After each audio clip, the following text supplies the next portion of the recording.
Hello, everybody, and welcome back to Bellegarde. Goodbye. This is the penultimate episode of Bellegarde Goodbye, because next week is our final, and then the week after that we have Red Moogle's holiday special. So, will the people find the killer? Will they? Won't they? Will they catch anything? Will It's going to just be a stop horrible experiencing secondhand embarrassment? It'll be really funny either way. I hope you guys have a great time. So what are we playing today? We're playing UrbanJungle. UrbanJungle is a anthropomorphic noir role-playing game. It is a single book system, so all you need is this one book. It's available on DriveThruRPG. 50% off, as it has been for the last 3 years. Feels like it at this point. They're by Sanguine Productions, so they also do systems like Ironclaw. So if you're looking for more anthropomorphic games, Sanguine Games are who you go to. All the music you're hearing is provided by Epidemic Sound. Of course, you can also check out our other formats, so if you don't have time to be here on Twitch all the time, or if you would like to listen at your own leisure, there is a podcast formats, there is also YouTube formats. So if you want to find the show's individual podcast channels, you can find them by searching the show's title, except for this show. For this show, you have to search Component Cast Specials. You can find our Dungeons & Dragons show, The Eleanor Chronicles, which is coming to a close pretty soon, I think, right, Mitch?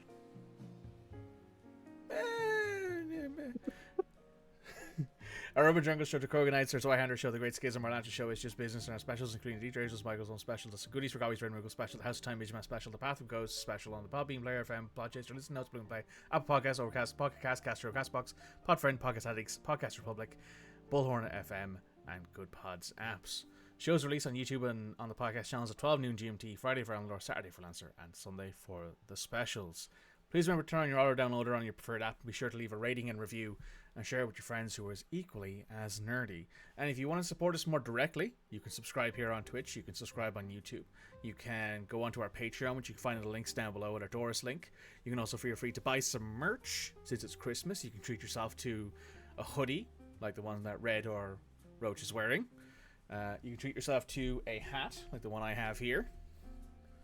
It's a very nice, high contrast. I suppose it's a baseball cap.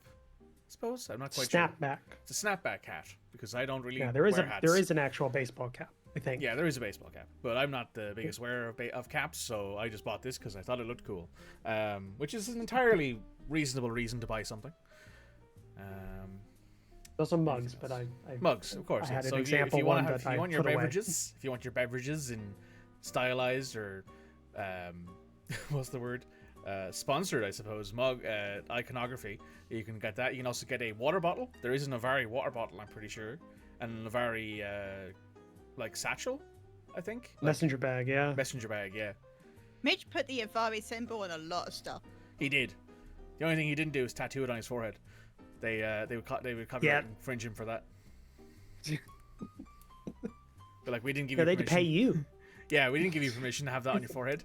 You gotta get that removed. Right. Is there anything else?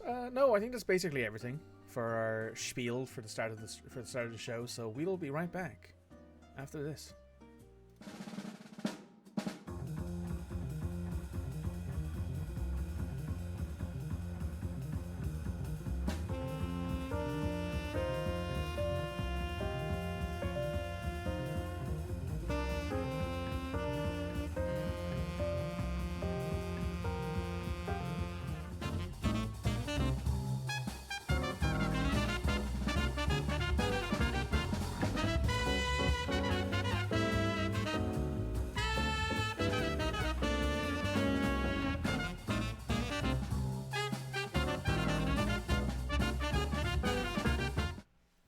Welcome back, everybody. So, take it away, my investigative crew. Where are we? We've... A little bit No, everywhere. I remember. Everywhere. We're in the universe. What is here? But I think we all met because Lucy got information. We downloaded that info to everybody, and then it was I think the other individuals, what they were doing the rest of that day, because that took up most of the session. I remember Bullet and Lyndon went to the park to meet the cop in the afternoon. And shall we just assume that we're at the office? Sure, why not? Just to make it simple for everybody involved. Why not? The good doctor is there as well, because of course he is. Of course, the GM wants us in the office because that's where the pipe bomb is set up. Listen, we're not in Belfast in the party. 80s. You're okay. All right, calm down. I think you're the only one who can make that joke. I am.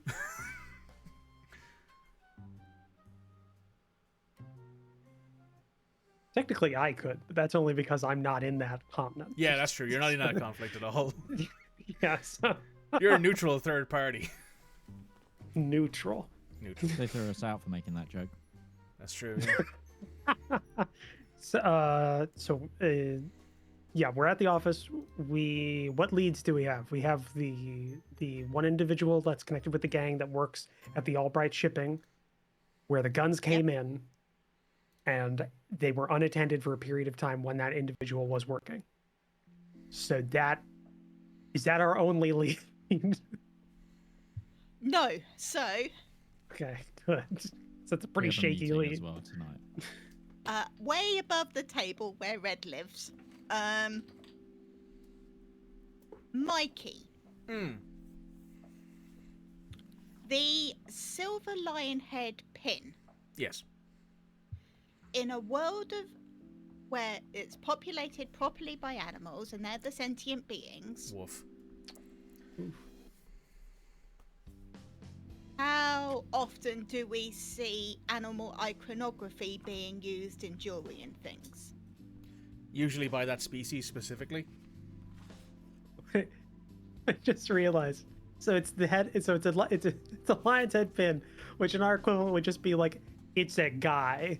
It's the a pin dude. of a guy. Yeah, it's a dude. So who is this? Do we know that? Are they a Exactly, historical that's what I'm figure? asking. Yeah, are they Historical historical? figure. No, they're just they just look like a normal everyday lion. It doesn't have a mane though. You did say they So- had a mane before. Did I? I did. Okay, cool. If Yeah. I said it had the mane before, then they do. That's fair. I was gonna say then lioness or one of the subspecies of lions that don't have manes. Mm. But okay, so they have a mane. Is there any gang in Bellegarde that has a higher percentage of lions or feline individuals working or as operatives? No As members? I guess lions members. specifically, but the Parisians do have a lot of Siamese cats.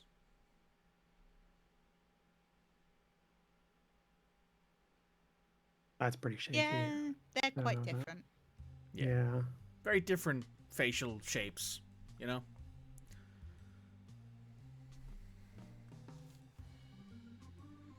Yeah, during my rewatch, I went, hang on. Hold up a second. Yeah, it's a pin of Gary. I'm a fucking It's like- skunk in this. Wearing a lion would be weird. It'd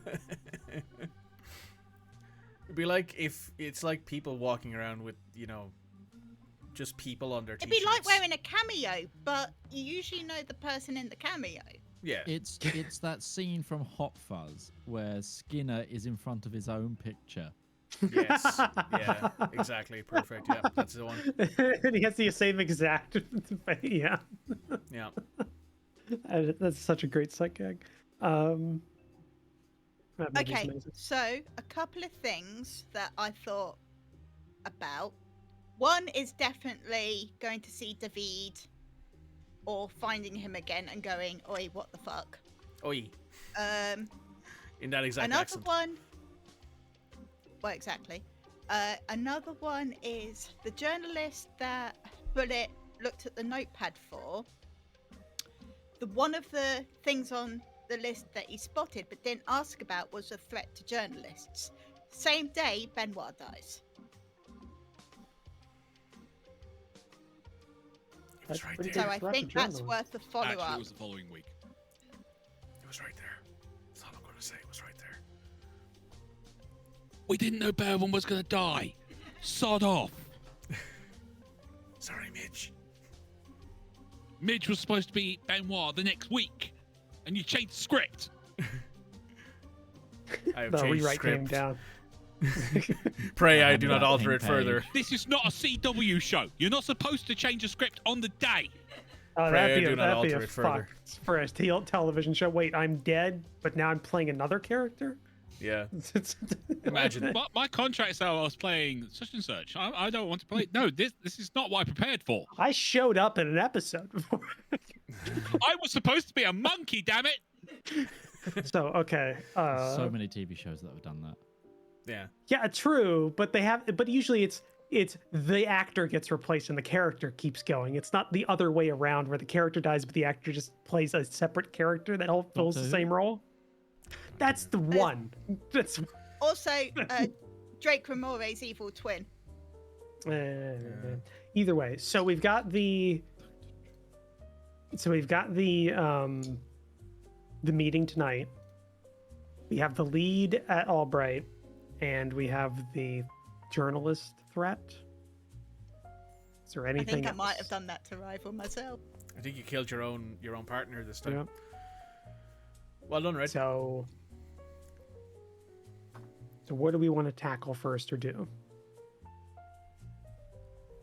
I think we need to split the party.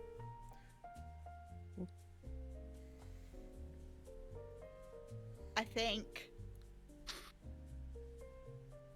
Bullet and Lucy to go to David, just because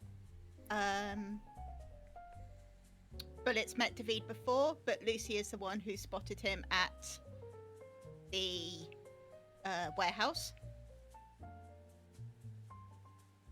I can talk to the journalist if I remember what paper she works for. Yeah, you can remember. Yeah. She's a very well-known columnist. Yeah, columnist is the phrase I'm looking for. And Ace would, if she's a semi-regular in the diner, then they're going to have some knowledge of each other. And then Utari. What we sort of thought about whilst you were off last week was the people you were at the who invited you to the Amethyst Die. Did they see anything that maybe other people didn't? Worth possibly a phone call. Were these related to the mob boss that I treated? No, it's a different set of clients that took you to the Amethyst Die. Right, yeah. And also, Dr. Schultz has the number of one of the workers on the pillars, the otter fellow that you met in somewhere else. So that might be worth a phone call as well to sort of understand if he remembers anything from that night if he was working. Gosh, how was he again? The young fella? William Miller. You took his card. That's it, right. Yeah, I think the good doctor's gonna start making their rounds on the phone. And then I don't know what Lyndon knows yet. I've only halfway through episode 6.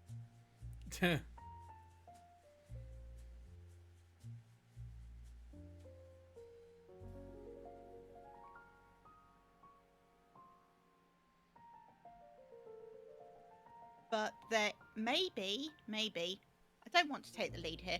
Anyone could argue if they wish, but maybe Lyndon goes to the still that they found abandoned and see if the pillars are moving it yet. I could do that. We got time before the meeting anyway, so.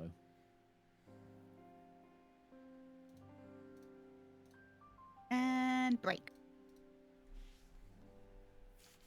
Not midpoint break. Just, you know, cut. That went quick. Yeah, it's already been an hour and a half. Would you believe it? Okay, so let's do the doc first, shall we? Good, Mr. Schultz. Let's do you first. Okay. So you're calling all your friends up, the guys who Yeah. have invited you to the Amethyst Eye before.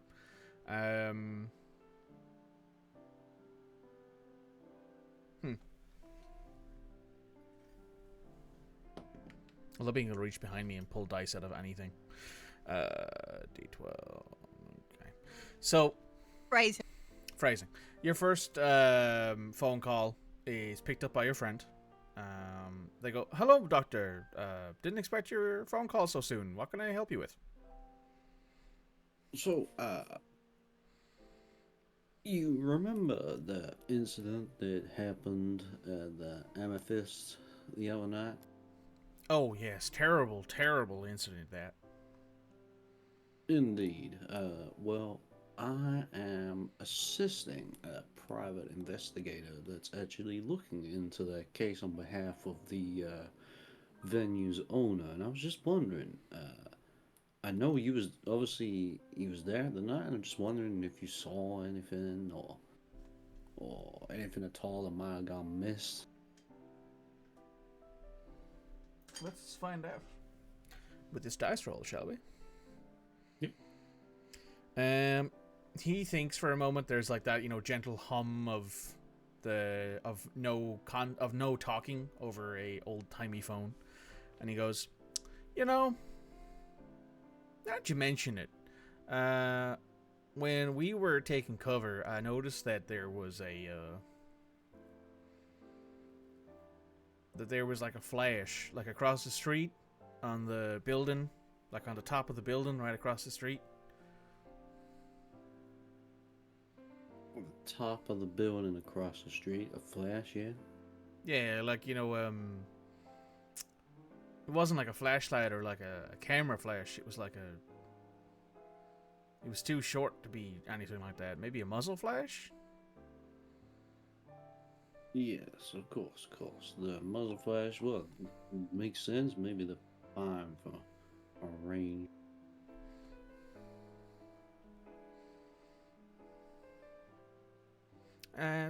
That's all I got, I think. Anything else you want to ask, Jim? I got time. I'm on my lunch.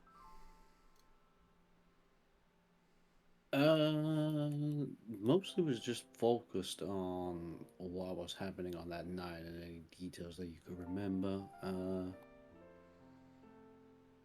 Yeah, I remember taking cover near the casino area, near the gambling tables, and when I looked out the window, I saw a flash, and I thought it looked like a muzzle flash or something from across the street when I saw the fella get shot. Excellent. That's about it, really. Everything else was pretty normal. I have cold brain at the minute. What's the group that we was looking at as being the prime suspect criminals? It's called the City. Yeah, we don't have one. Is the problem? The entire city, the and on the guys that are muscling outside, in. the country. The guys who are muscling in. Oh, the Syndicate. The Syndicate. That's what we know them as.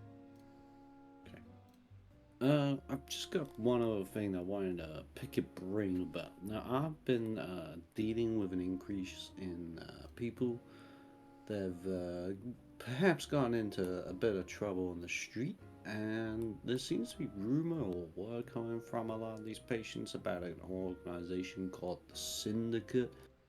Would you happen to know anything much about that? Anything you've heard about them or what? Utari's getting all the lucky rolls today, it seems. He thinks for a moment and goes, when I was stationed back out in Salt Lake City, there was a movement, I suppose, that sort of swept into the city. known as the Sapphire Tigers. They were sort of well known across the area as being a bit heavy-handed, shall we say. That's what that might be them. I don't know entirely. I kind of left the city before they sort of took hold of it. Okay, interesting. Well, I think that's about all I was needing. But thank you very much for those answers. Obviously, just to reiterate, this isn't the police that I'm working alongside. This is a private investigator for the venue owner. See, y'all don't gotta worry about this being sort of like court summons or anything like that, or the police being poking around. Yeah, I know the general rule of thumb here with you, Jim. I get it. Excellent. Okay, well, thanks again, and I hope you have a good day now. You too, Jim. I'll see you around. Alright, well, that was a little few tidbits there. I may have rolled 2 d20s to see if he knew anything initially for the first roll. He rolled a 19, and then I rolled his mind obs, and he got 2 successes on 2 dice.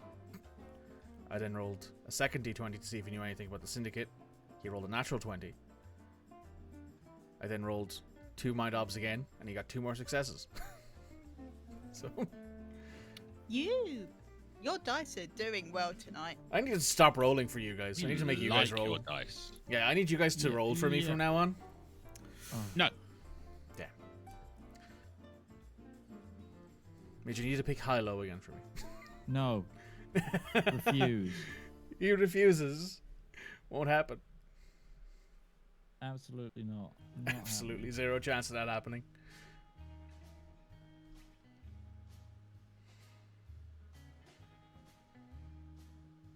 So it's the kid. It sounds like he's really stirring a minute. He keeps coughing, and I think he keeps waking him up a bit. Right, Otto, he was there, was he? Is that what? No, he works in on the structural supports. So it's a case of whether he saw anyone Right, missing yeah, with the support that we found done. Yeah. So yeah, we're gonna give him a call.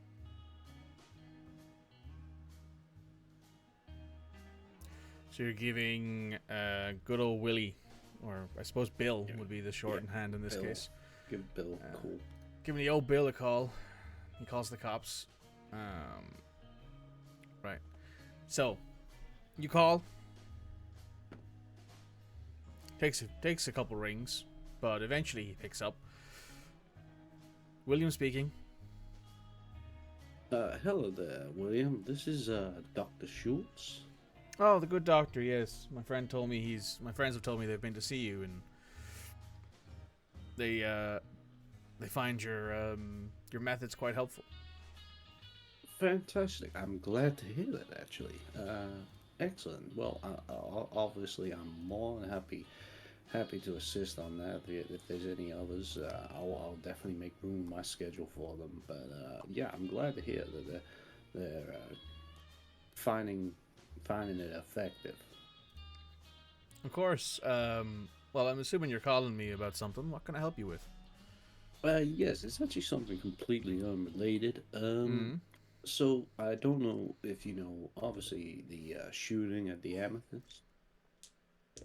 I heard about it. Yeah. Yes. Well, I'm just I'm working alongside a private investigator working for the venue owner. Just to look at what happened, because obviously they don't want any of this affecting their business or anything like that now. So what I was calling about is I recall in our conversation that you work on the pillars, yes? That's correct, yes. Well, apparently my friend, the investigator, found a gun hidden inside one of these pillars that had been hauled out. And I was just wondering if you maybe knew anything about that, or anyone that might have been sneaking about the place. He thinks for a few moments. Do you know the street that was on, Jim? And I'm going to assume that your character knows the street. Yeah, he'll shuffle notes. And he goes, that pillar... I believe that pillar was recently replaced. There was a fresh one added because there was rot, I believe, close to the swamp surface, and it was causing... There was a bad seal, basically, when the pillar that was added to the pillar below it. The wax seal and the sealant wasn't applied properly. It didn't dry well, so rot and mold got into the gap between the logs, and it rotted it out, so we had to replace it relatively quickly. I think, if I remember correctly, we used that hole to like store some supplies we needed, so like a lot of the wax sealants and stuff like that we had in there, because it's high up enough that it'll be chopped off before the next one's been added. I don't really think who else would have known. Would have been me, would have been Tom, would have been Richie, would have been Jacob. Yeah, Jacob would have known as well. He was the supervisor. That's about it, really, I think. Unless those guys said something, which, to be fair, they probably did. I know guys like to use those sort of, pillar holes to store stuff when they're trying to make a little money on the side, you know? Yeah, yes, understandable, especially with this economy for people not so well off, completely understandable. It's not my position to judge, but no, that's so a small group of people. Do you think any of them would be amenable for just having a chat with my friend, just so he can investigate that further, or? That'd be sort of up to them. But I can give you some details. I think they all work for the branch down on 17th and James, I think. Here, let me get you the number. And you hear him like shuffling a Rolodex. Here's the number, and then he gives it to you. Excellent. Give them a call. I think Daisy should be in today. Daisy, okay, excellent. Okay, yeah, that was extremely helpful. Thank you. Hey, no worries, Doc. Help things out. And just to reiterate that this is not a police investigation. This is a private matter, privately being looked at by the owner of the venue, simply because obviously of the particulars of this venue and her clientele and stuff like that. We're not getting any legal authorities involved, so y'all don't have to worry about that. Of course, no worries. Right, I gotta go get back to it. I'll see you around, Doc. Of course, and have a pleasant rest of your day. Thank you very much. And then the phone gets hung up. Straight from the bullet. You're like, hello, operator, could you connect me to this number, please? And the person at the operating desk is just like, oh, for fuck's... Okay. That's the third number today. Just this morning. Yeah.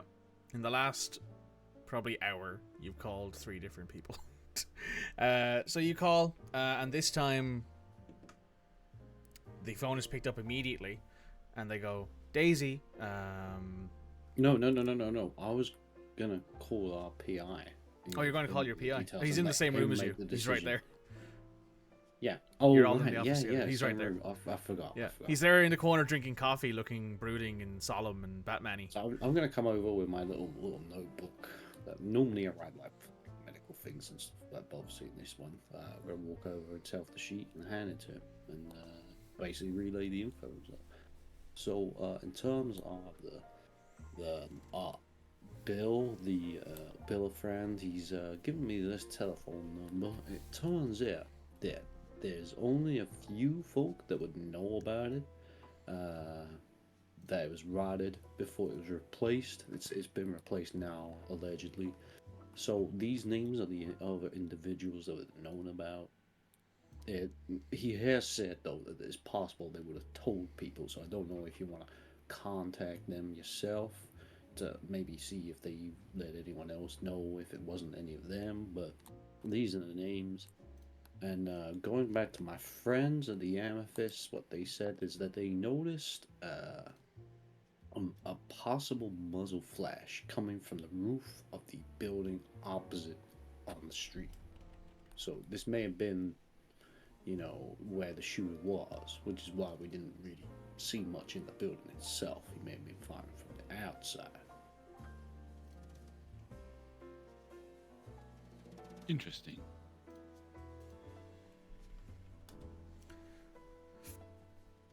We need to check that building. Rival, if you'd like to do me a favor here, if you wouldn't mind. No. Okay, so you're not going to do me a favor, so you're not getting this information.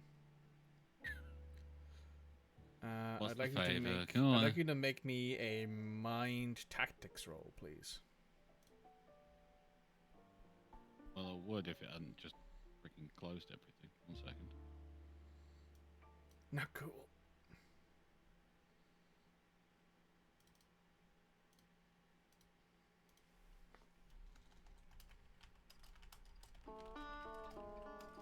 There you go. Do I get any bonuses? What's your gifts? What gifts do you have, Mr. Bullet? My gifts. Okay, I have gossip. I have tracking, streetwise, and stealth. Plus, I have bowling. Also brawling. Bodyguard. Hey, Nico, you want to Distress. go bowling? Yeah, I want to go bowling. Wealth and sleight of hand. No, there's nothing there that I would say applies to this role. Bite me. No. I don't think Red would be very appreciative of me biting you. That seems like a very bad way to... That seems like a great way to put me in her bad books. Okay, so we want mind and tactics. Tactics, correct. So you got 5 three successes. Very nice. No, it says 5. It says 5. 3 successes. Good. 5. So you think about it for a few seconds, and then you realize this makes perfect sense. Because you saw the bullet go through the floor. There was like an impact in the floor. Okay. There was an impact in the floor next, like behind where the guy had been shot. Which wouldn't make any sense if someone came up with a pistol and shot up into the building. You think it Could I have not made this connection earlier, like You a couple didn't of weeks ask. ago or something? You didn't ask. You didn't make this observation then. Congratulations, rival. No one else did, to be fair, though, either. So, Angles I weren't wasn't invented here. until 1950. yeah. Ah, Pythagoras right, didn't I'll exist be it. yet. Thank you. Yeah, Pythagoras didn't exist yet. Don't worry about it. Roach for the save.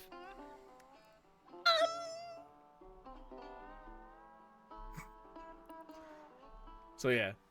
You're like, Okay. yeah, this makes perfect sense, because if he had come up to the door with the pistol and shot through the door, he would have gone into the ceiling or into the bar behind him, not into the floor. It also explains why no one saw anyone running away or anything like that. Yeah. Which means the pistol we've been investigating is completely fracking useless. But it was the right bullet. Not necessarily. We were told. No, we were told the bullet size would fit that gun. Doesn't necessarily mean it was fired from... There you go. Now she's getting it. We don't have a ballistics match. Nope. Ballistics wasn't invented until 1960. That is Also probably accurate. doesn't actually really mean anything. It's a bunk. It doesn't. DM.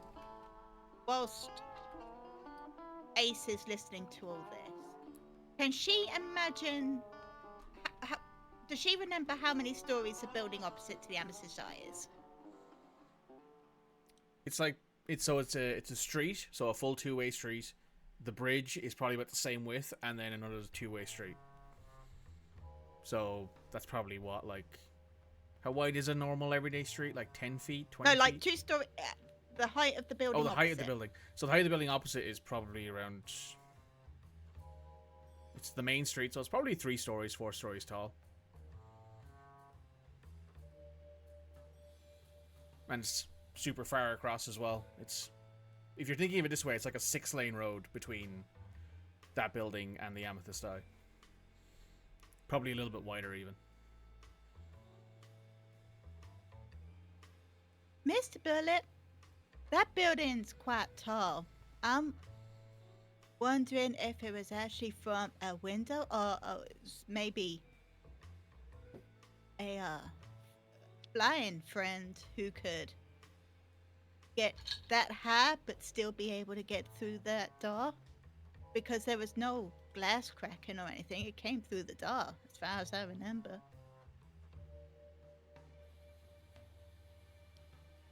We still have to check the building. Of course, I'm just thinking. Also, because as far as I'm aware, I mean, it could be different for this world, but all the art like indicates for birds, they use their actual. They don't have like separate appendages of wings. They just have arms that are wings. So that would be a really interesting shot if they were flying and shooting, because they'd have to match the. I thought we said that. So Lyndon had wings and arms. I Yes, thought that was... he has wings and arms. Oh, Every bird in okay. this in All this right. version of the universe has wings and arms. Also, funnily enough, Okay. the first ever actual major use of forensic, well, the first ever case of ballistic forensics was in 1835. That's like the first time it was ever actively used. But the first major case where it was considered an actual like science was in 1929 during the St. Valentine's Day massacre by Al Capone. So next year in this universe is when it will actually be a major part of forensic. Well, I suppose what would it be, like criminal law or legal law? I suppose. Anyway.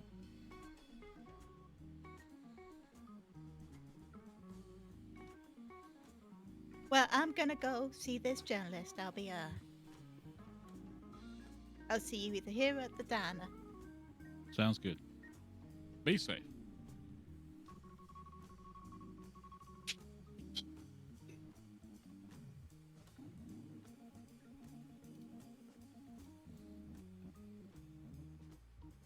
Is Duke literally saying, no, you will pay attention to me? He's messing around with dice on the table. That's not messing around. That is the inbuilt cat thing of thing on table must be on floor. The amount of times I've been playing dice games at friends' places and I've had my dice sitting in my dice tray and the cats have come over and tried to bat it out of the dice tray. He's not even batting it away. He's like rubbing his head against things and knocking it off the. Really? Oh, but they're yeah. now his dice. We actually played Stray, and you have to do that, don't you, Red?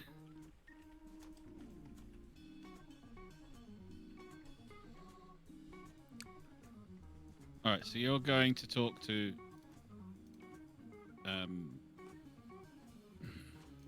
The journalist. that's the person. I can't remember the name, word, thing. To see if you can get something out of her, because she doesn't really like talking to me. Well, you kind of spied on her. I and did not. I merely looked over her shoulder at stuff she didn't want me to see.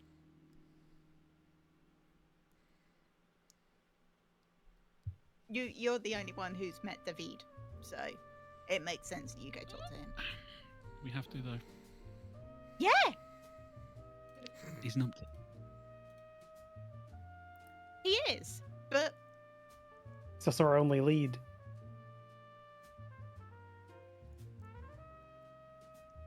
Fine.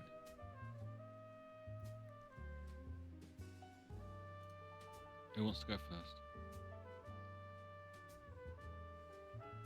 I think that's Mikey's decision. Mikey's going to roll a dice. I'm just going to let you guys make a decision. No! Come on, GM. You wanted it. Red's already said, Red's rule is law, you know this. I mean, fair. All right, rival. You and Lucy first. Alright. In which case, we will go to, well, CDV. I mean, for a person who's kind of trying to maintain something of a low profile, pretty easy to find. Well, you guys don't know where he hangs out when he's not working, and obviously I don't think Lucy wants to go back to the place where she just experienced enough emotional trauma to possibly kill a small family. Stakeout it is outside of the The shipping Stakeout. warehouse. Question: Why is or it called here. a stakeout when no actual meat is involved? Not spelt the same way. STAKE. It was invented by a bovine police officer. No. What was It's that, Ray? Stakeout as in like a steak, like wood, like wooden steak. Stakeout. You put Yeah, a that's steak what I out in was the- saying. Yeah. STAKE Steak. rather The than thing you put through a vampire's STEAK. heart. Yeah. Yeah, but I still don't understand how that is. You're putting a stake in the ground. There you You're go. not understanding what does the. that do? You're not understanding the like Ye- reasoning. Why you're it's called that. I mean, I'm pretty sure it has initially I'm something to kind of do sat with- here going, I don't understand why they call it a stakeout when there's no like food involved or anything like that. The word comes I'm from pretty the sure it steak has that a something to do surveyor with uses illegal mark hunting off- process. I'll tell you what it is. Oh, really? The word I comes didn't from the know. stake of it that a surveyor uses to mark off a piece of land. It's been around since the 1940s. So it wouldn't be called a stakeout Surveyor's at this time. It would be called something else. Okay. Stalking. Stalking. Watch along. Legalize stalking. Legalized stalking. Though Work. my suggestion would be maybe just go talk to his girlfriend. Maybe she can be like, "Hey, David, what the fuck?" I mean, I have this- seen the You have lady. this She is a extrajudicial nice lady. individual looking for you. Lucy better. I have actually met the lady. She is kind of nice. So has Lucy. Lucy's met her too. Okay, fine. Let's go talk to the girlfriend. Let's go talk to the girlfriend. Okay, so you guys go talk to the girlfriend. Very not hard to get there. Very not hard to walk up to the door and be like, "Hello." Lo and behold, he answers. No, that would be funny though. No, she answers. Oh, what? Hi again, and she says to the two of you. Hi. Looking. She's for dressed again. for a change. In your case. Nice clothes. Thank you. Where's your boyfriend? That's a great question. Do you want me to figure that out for you? Do you happen to know where he is right now, or are you literally like in the dark as much as we are? I know how to contact him if I desperately need it. And since the two of you are here, I assume it's a desperate need. I know where he is during the day, where he works. I don't know where he hangs out after work. Oh, the warehouse. Yes. Oh. Yeah. Food is You know, for a guy who's trying to keep it low profile, just like swanning around at work like there's no issues. I mean, gotta pay bills, right? Hmm. Not like he can go to the gang and be like, "Hey, will you fork over cash to keep me in hiding?" You know, he's not exactly that kind of high up individual. Anyway, I'll call him if you want, and he'll be here in like 10 minutes. Sounds fine. Sure. You want a coffee or something? Water? Coffee, good, please. Sure. I'm fine. Cool. And she calls, and you hear... She goes into the next room and calls, and you immediately hear her go, "David, what the fuck?" Followed by, "Get the fuck here, you little shit.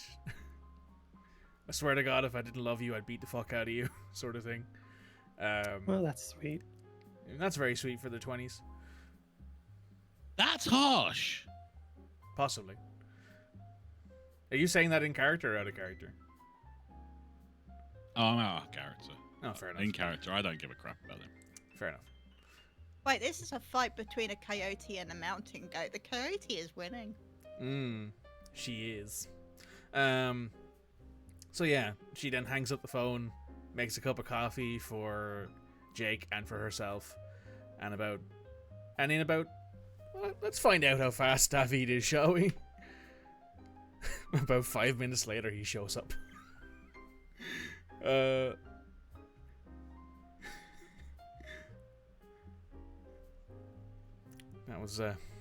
That was 3 successes on those dice. Help. So he comes up to the door, and you hear the rattling of the key in the door, and then it opens, He is disheveled. Looks like he's recently just got dressed. Like one of his, like half of his shirt isn't tucked in. He just goes, "Hi." 1 second, and then he closes the door and locks it. And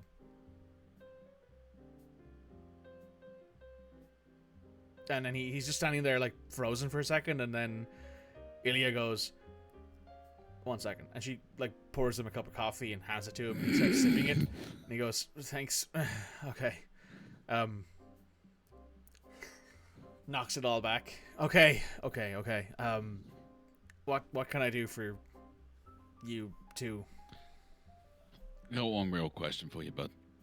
Yeah, sure. Did you move the gun?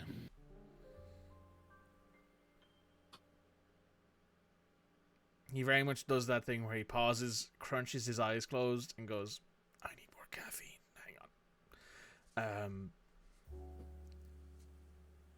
What gun?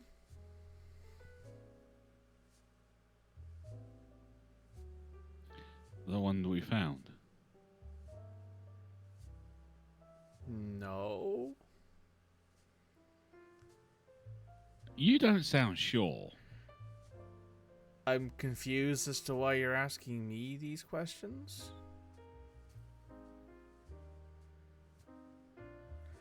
Would you like to make an insight check? Yes, please. Okay, both of you make mind questioning rolls. This is a waste of.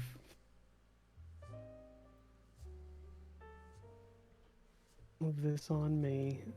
Some reason my tab closed. That happened to me.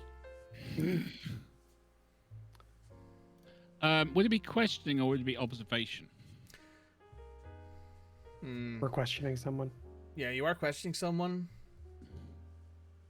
But Well, I will I'm let you. observing it. I will let you both add streetwise to this if you have it, because you're a criminal element. So it's still mind questioning, but you can add streetwise to it. I'm going to use team player because if I pass this check on my single dice, then I add a what is it, a D12.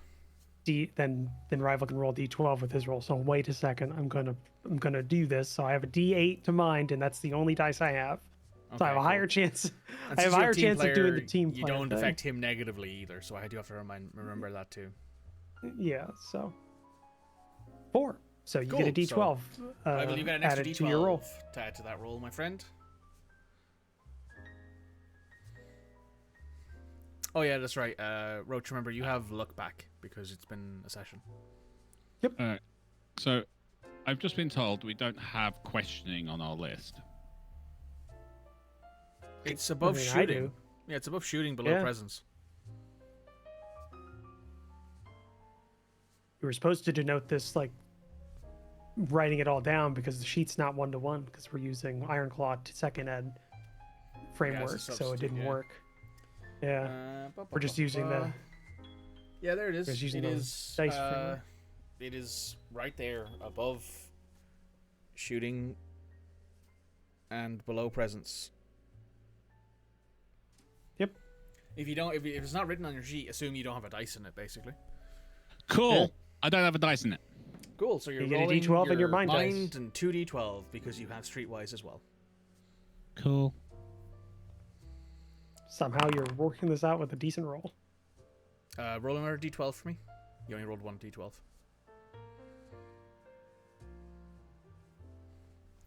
Because you got another d12 from team player. A 10. So you got 3 successes. He's not lying. He is sleepy, confused, and under-caffeinated. You have for sure seen this before in people you've questioned. He is firing on like half of his neurons right now. He got a call from his girlfriend who is angry, and he got here in half the time she expected.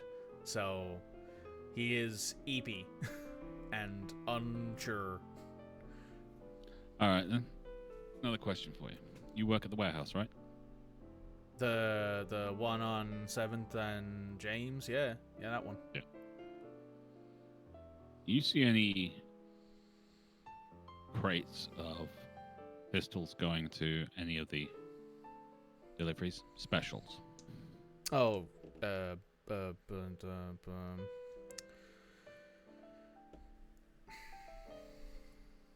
might not have been on that day. I only sort of worked there once or twice a month just to kind of keep a little bit of cash flow.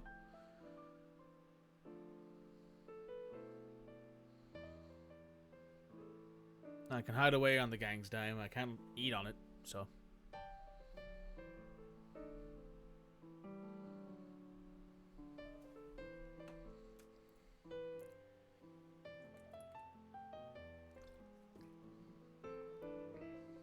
All right, Debbie, I'm gonna need you to keep yourself available. I gotta Okay. check something, Yeah, and sure. you need to work on keeping your lady happy. Excellent coffee, ma'am. Thank you much for your time. She tips you the cup. David immediately goes over to Ilya and just gives her a hug, and she's like, okay, you know. Lucy, we need to go to the building across from the Amethyst Eye. All right.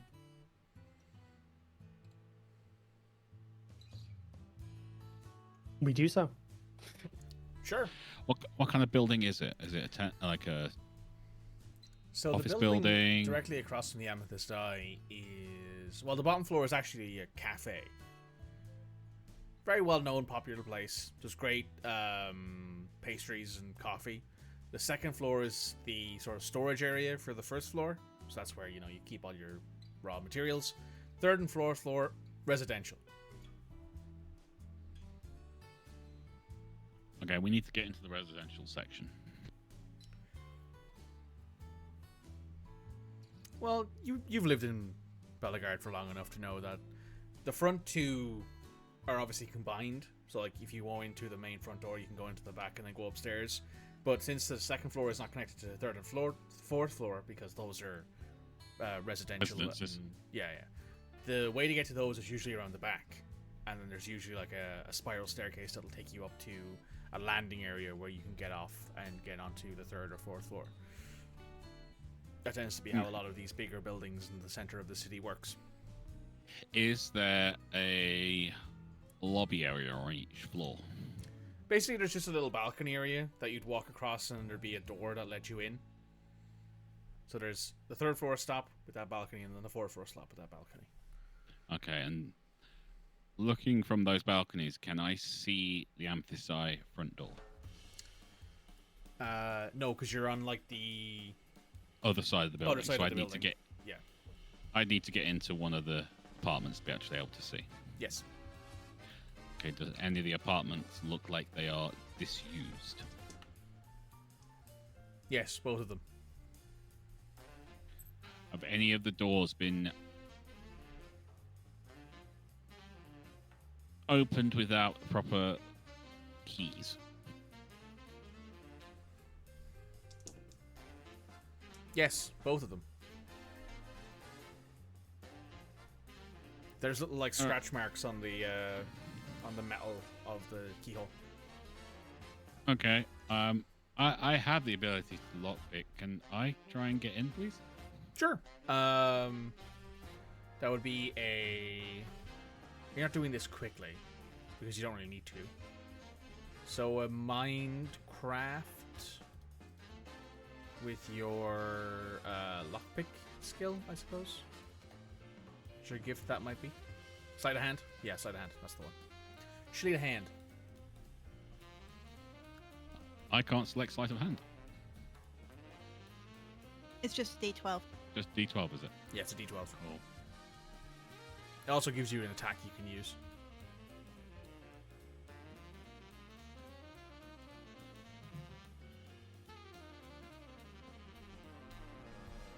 Craft. Craft. Craft dice are rare. They are rare. You got 0 successes. You kneel down and start picking away at the lock, and then you go, Huh. You take the lockpicks away and you try to handle it and it just opens.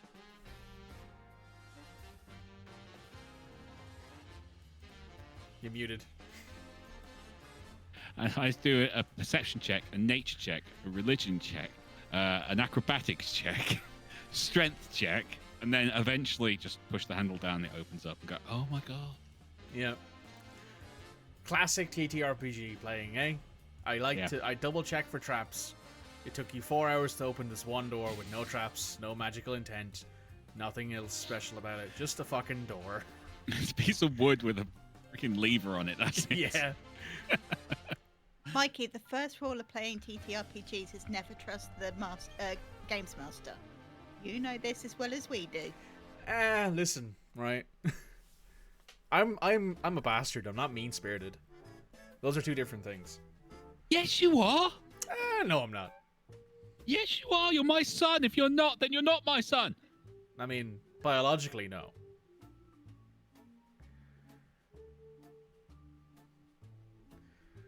Right. So. Okay, so I'm going through the apartment while taking. Which one are you checking first? Third or fourth floor? Third floor first. Cool. Third floor.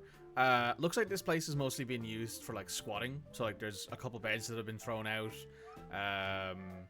There's like a couple like extra chests of drawers that don't make any sense to sit and be in specific places, but they are full of like clothing. Probably people who are a bit down on their luck using the building as they can, because you would assume that the people who own this building either A, don't care enough to check, or B, their landlord, like the person who they've hired to do the landlording, does not care enough to check. And the people living here are just living here because they want to, and they need to, you know, live in the center of the city for work or wherever else and getting cheap rent out of it. The fourth floor, however, it looks like it might have been occupied by somebody for a period of time. Someone who's quite methodical in their ways. There's not a thing out of place. There's a empty bowl next to the door, which you assume maybe might have had house keys in it at one point. There's a... Midge, what biscuit are you eating right now? Chocolate digestive. There's like a half-open packet of chocolate digestives. Probably for at that time probably for dietary That's weird issues. because this is the United States. Probably like in the 1920s. Well, the digestives back in those days would have been used for medical purposes. It would have been like a dietary thing, I think. Yeah, they also wouldn't cross the Atlantic. I don't know if they exist in general, but I know they were a thing. It's a similar sort of biscuit or a cookie, I suppose, that's prescribed to people for gut problems. And there's, you know, it looks like up until maybe 1939, so 10 years from now. No, 1839. 1839. There we go. So 100 years ago. So yeah, you see that this space the pack is. Looks relatively fresh. If you want to take one out, they're not like, you know, like how biscuits get like what's the phrase? Like they get soft or harder when, depending on the biscuit, they get softer or harder when they have been left out in the air for too long. It's not how you expect it to be stale. It feels fresh. Maybe less than 4 or 5 days. The upstairs rooms, well, the actual rooms in the entrance rooms. So your what's the phrase I'm looking for? Your greeting room or your entrance room. Hallway. Hallway. The front room. Reception. There's a phrase for it that I'm thinking of, but I can't find it in my brain. Foyer. Foyer. Thank you. Parlor. That's the one. Thank you, Midge. Gentlemen. So the parlor room that you see just straight down, there's a very small hallway. There's only like a single like stand on the side that's not really big enough to hold anything in it, but is big enough to put like a small bowl on top of it with your keys. The parlor has the same fireplace plume that goes up through the floor beneath it because they're connected. The fire in there looks like it was maybe lit 4 days ago, you'd guess, from the soot that hasn't been cleaned out. Then it hits you. Something smells like copper in this building.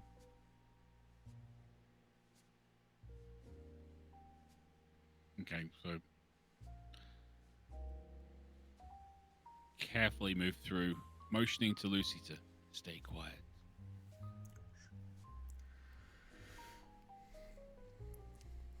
So as you guys walk through the building, She's she the driver. just takes a step and there's just a as like a plank moves. Just gives a look. What do you expect, man? You've got Sesh's stealth statistics. You know that, right? -1 disadvantage. So as you walk forward, you don't do that because that's funny but not true. The smell of copper gets stronger as you walk into the parlor. There are some rooms on your right. There are 3 different doorways. One you can tell is like a bathroom. One looks like maybe a way into a bedroom, maybe something of that nature. And the third one looks like it connects to, excuse me, like a storage area, maybe where you'd keep, you know, clothes, that sort of thing. Okay. So I'm looking for a window that would overlook the front of the Amethyst Eye. Yeah, so you can see that as you look around the parlor. There are 2 square windows, quite tall. Maybe they're not quite floor to ceiling, but they're tall enough that someone even your height could, if they opened them, you could probably step out. There's no balcony, but you could for sure step out. And you can see where you're standing. You can see the front door of the Amethyst Eye. It's closed right now because it's a bit early in the day. Not quite opening time yet. But you can for sure see the door. Okay. I'll start clearing the doors to make sure, you know, looking for clues of who lived here or, I don't know, a gun. Yeah. Who died here? You're assuming. I'm not. I am. So you open the first door. I'm going to say you're going like left to right around the room, so it'll be the storage area, then the bedroom, then the bathroom. You open up the first door. In there are a couple... Well, it's a small kitchenette, basically, is what it is. There's a small kitchen area with a hob, and there's, you know, your sort of cupboards and everything you'd need. There's a icebox in the corner that looks like it hasn't probably been used in a few days, given that you can kind of see that the ice is starting to melt through the door and drip down onto the floor, which means their deposit isn't going to be returned for sure.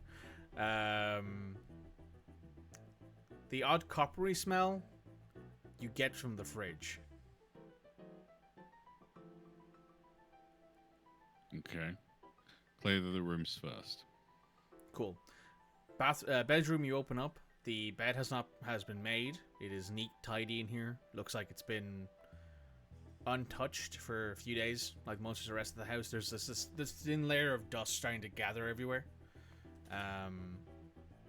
There is a wardrobe that's half open with what looks like a couple suits, fairly standard looking dress wear, all stereotypically masculine clothes.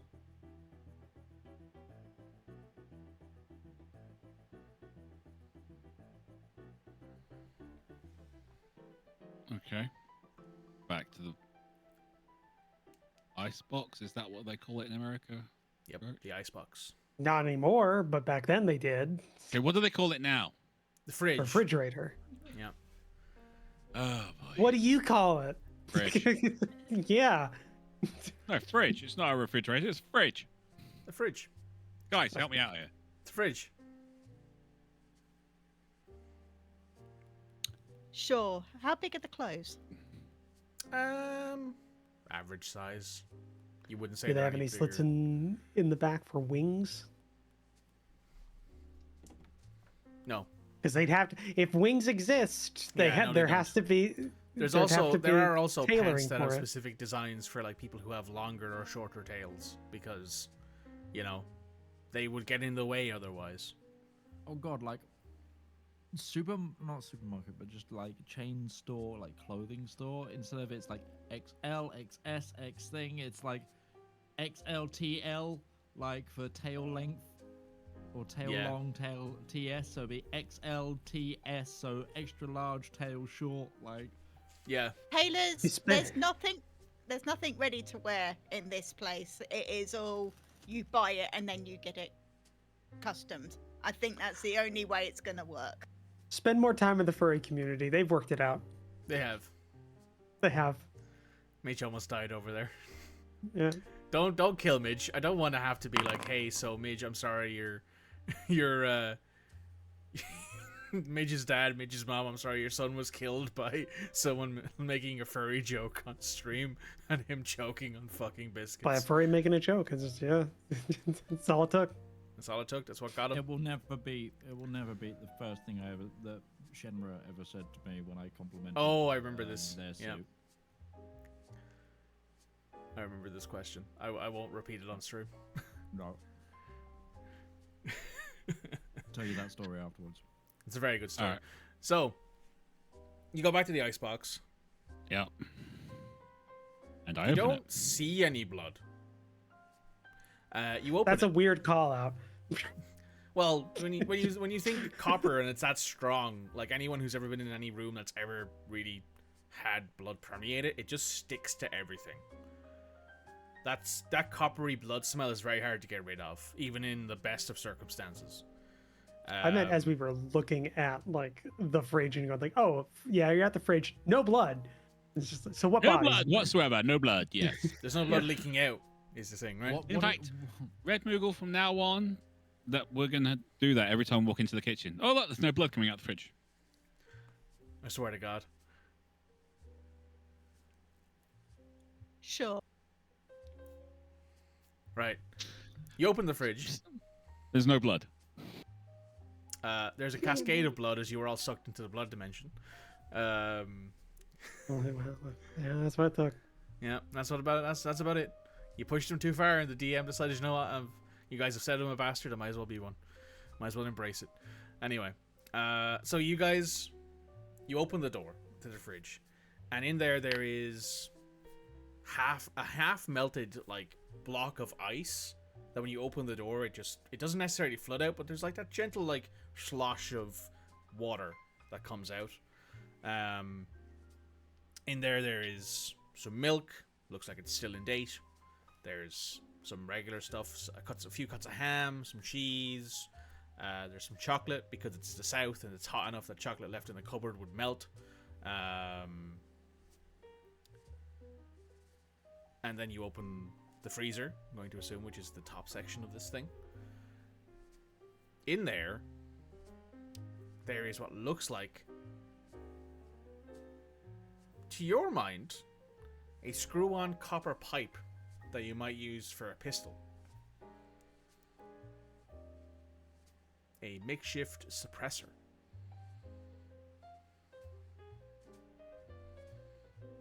That is gently corroding because of the moisture. It has for sure been used. You can smell like that flash powder off of it.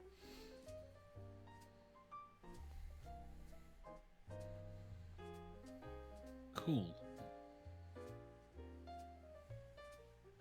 Well, if this was now, I'd bag it, but Yeah, but it's the 1920s. Look at this. yeah, look at this thing. It's cool. It's also sticking to your hand because it's really cold metal. Well, as Your a freezer PI, I burn. wouldn't pick it up. I wouldn't pick it up with my bare paw. Yeah. To God, freezer burn on a paw pad? Ugh. Yeah, exactly. It's horrible. Ugh. So We got so much skin there. I put it I pick it up with like a handkerchief or something like that. Yeah. In my head, it's because that would be freezing cold. Yeah. But yeah. Yeah. Luckily, fingerprints are still a thing, or paw prints. No, not entirely sure how that works. That's fair. I mean, Anything else? they would exist. I know chimpanzees have fingerprints that are remarkably human shaped, so I'm assuming they're prince of some sort in this world too. Mikey, did you say that had been a fire? As in, someone had lit a fire in the fireplace? Yes. Why is there a fire in the middle of June? To destroy evidence, but I'm focused on the icebox right now.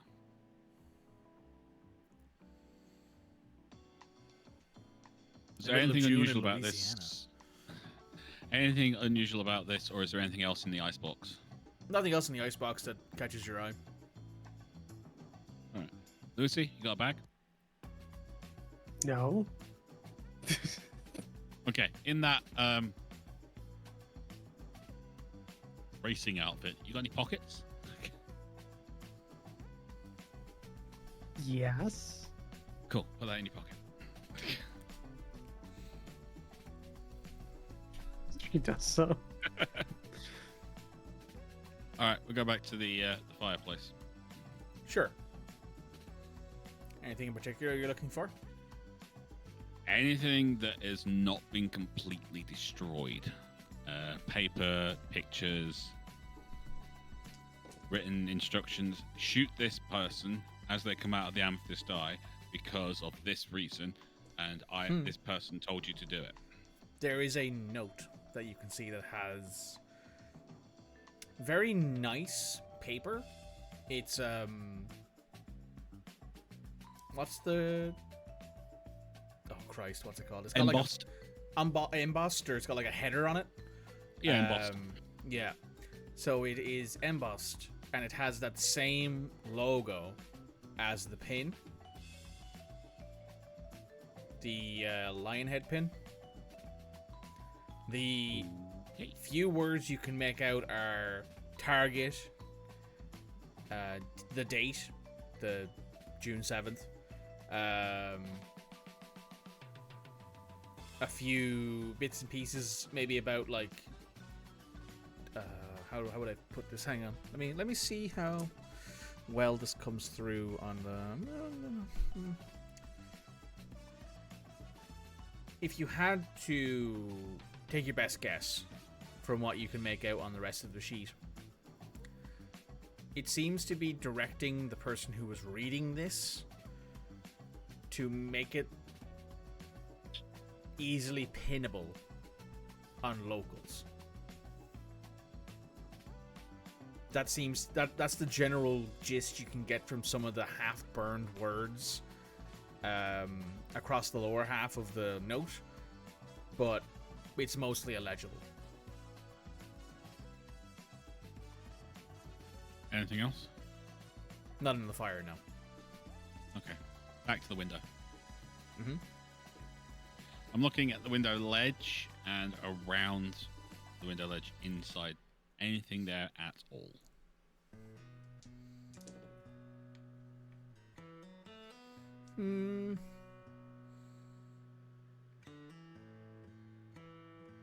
You would say that the hinges have for sure been oiled or greased recently.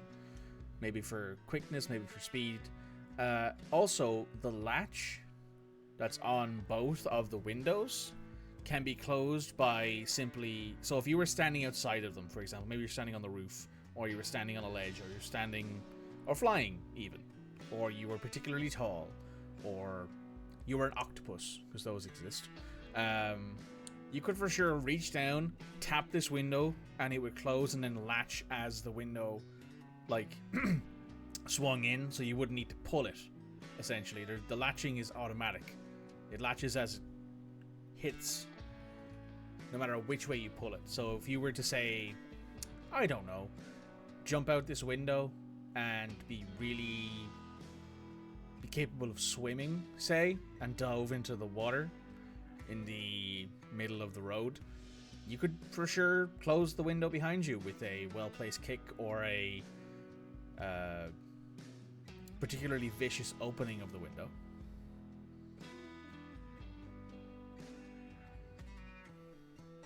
Okay. We need to call cops. You can do that after our midpoint break. Or in fact, you know what? You can do it during our midpoint break. Why not? because that makes sense. Right, guys, it has been, well, it's midpoint break time, so everyone will be back in 10 minutes. Go grab yourself a snack, a beverage, anything else you might need, and we'll be back after these short messages. Hey, come here a minute. Do you need royalty-free music for your TTRPG content, whether that be a YouTube video, stream, TikTok, Instagram post? Don't worry, we've got you covered. My name's Alex, I've been a content creator for almost a decade now, and I've teamed up with my good friend Harry to produce 10 royalty-free songs for you to use in your content completely for free. We've tried to make a whole range of motifs with this album, covering happy music to sad music, to mystery music to combat music. And if this takes off, you know what? We might even make some more. So give the Elendor Chronicles soundtrack Volume 1 a shot. It's free to stream everywhere, and if you want the high quality downloads, you can come over to our Patreon and download them, or you can contact me directly at tabletop@themidgemansworld.co.uk as a creator, and I'll just give it to you for free. That's it, there's no catch, and just to prove it, we've also given you guys a user license agreement to prove that you have the complete perpetual rights to use this content. So enjoy, and good luck on your next adventure.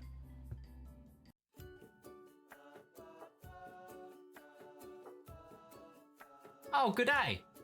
I'm Martin Sanderson, and I'm the CEO of Avari Military Solutions. We here at Avari know that it doesn't take much to cause problems out on the frontier, whether that be from local pirate raids, neighboring interstellar powers, or even just an unhappy populace with unreasonable demands. Just what is a small to mid-sized regional power to do when faced with these problems? You look to Avari for your solutions. With open-ended contracts, well-trained personnel, state-of-the-art aerospace forces, and competitive rates, we stand ready to help find the right solution to your problem. So if you have a problem, why not call Avari for your solution? Our operators are waiting to take your call, and consultations are free of charge. Avari Military Solutions, a solution for your problem. Avari Military Solutions is not licensed to operate within the Kark and Dre Baronies, the Andes Corps, or any Class A combat zones. AMS is a subsidiary of Omni Radiance Holdings, a family company.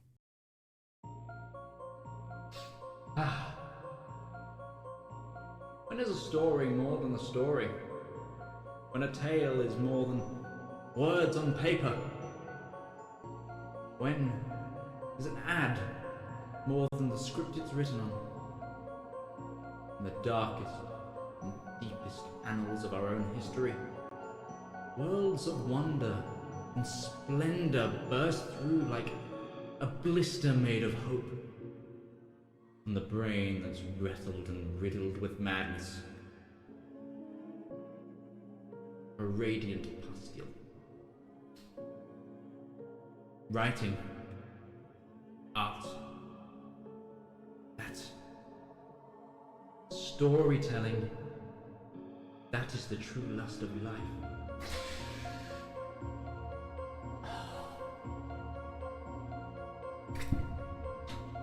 You too can dutifully indulge in art. Like fans of the greats. Shakespeare, King, Tolkien, Seuss, Mercer. You too can indulge through Twitch Prime. Get an extended access to a wealth of knowledge with a simple click, an emotion so small that it could endlessly amount to possibilities. Embrace those feelings. Support art. Support the component cast.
All right, everybody, welcome back.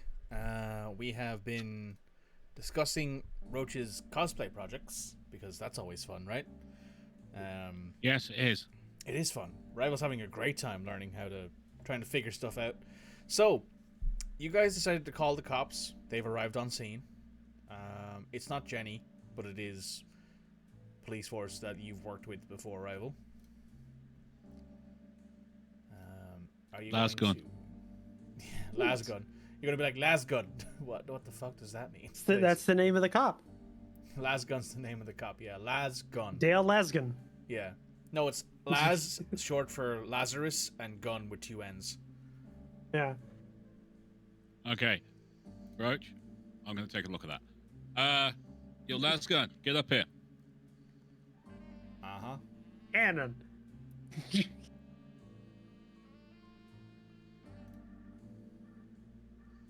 And I show Gun the scene with having taken the silencer back off Lucy, show him where and all that kind of stuff. Walking through. He pulls out his notepad, takes some notes, and he goes, "Yeah, this is very interesting. So I'm gonna call up Detective Woods. He wanted to know anything that might have come up about this. He should be here in a few minutes. You guys don't need to hang around. I'm sure if Woods needs to know something from you, Bullet, he'll call you. We'll wait. Sure." And he makes the phone call in his patrol car, and then a couple of minutes later, Woods shows up, gives Bullet a nod, and then he gets debriefed by the patrollee. He goes over to Woods. He goes over to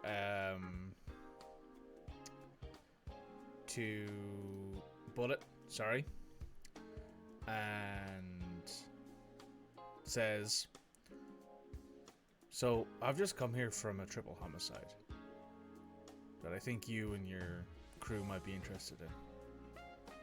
Triple? Yeah.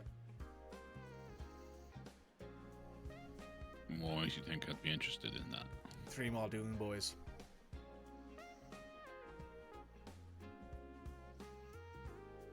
How'd they die? 2 men. Primary victim was taken out. Shot through the neck, forehead. Then there's one of them kneecapped.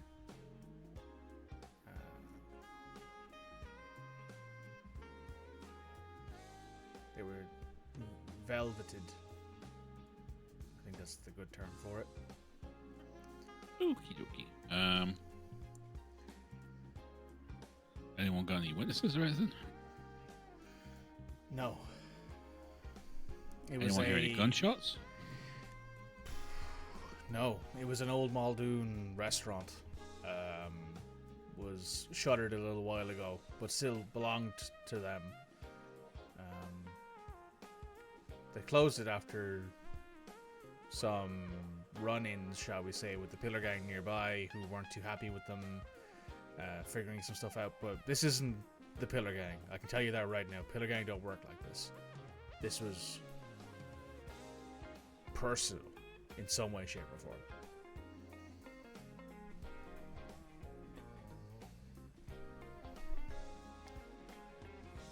Was there a paperfish left?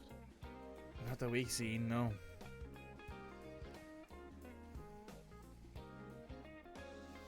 Listen, I told the boys to not touch anything while I went to get you, and then I got this call, so...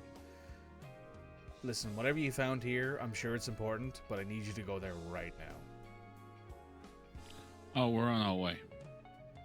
By the way, I think the amethyst eye shooting was from this window. Okay, and he will go look into that while you make your way to this Muldoon restaurant. To the Muldoon restaurant!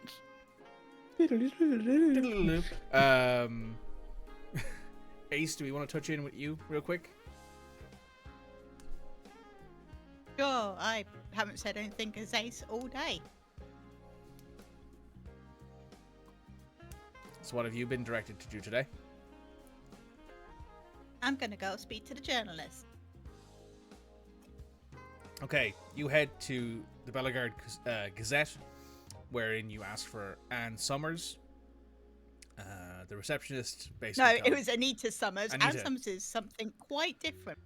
Yeah, well, we won't go into that. So Anita Summers, she is in her office working away on a typewriter. She looks up, she goes, "Oh, I know you. Ace, right? That's right, Miss Summers. I'll take a seat. What can I help you with?" Thank you. I've been helping Detective Jake Bullet, Amethyst Eye, Right, yeah. and he did some snooping on your notepad, if I remember. He did. Very impressed with him. He's the more I watch him, the more I'm impressed. I'm gonna try and get a full-time job with him, but don't tell him that.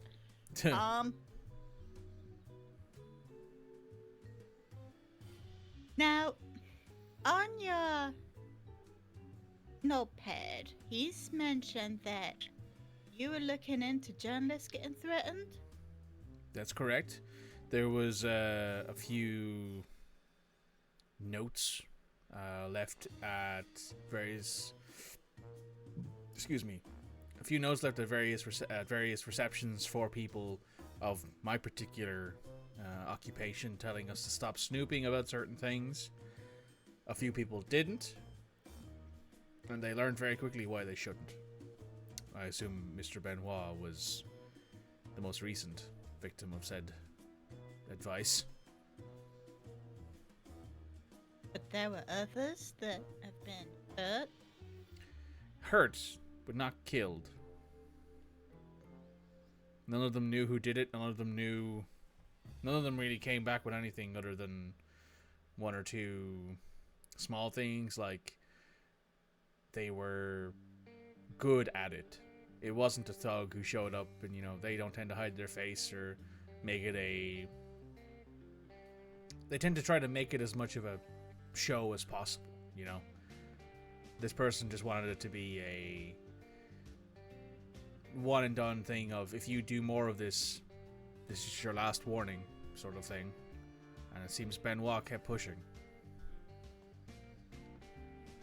He was like that. I heard what state they left him in. He was a good man. He didn't deserve that.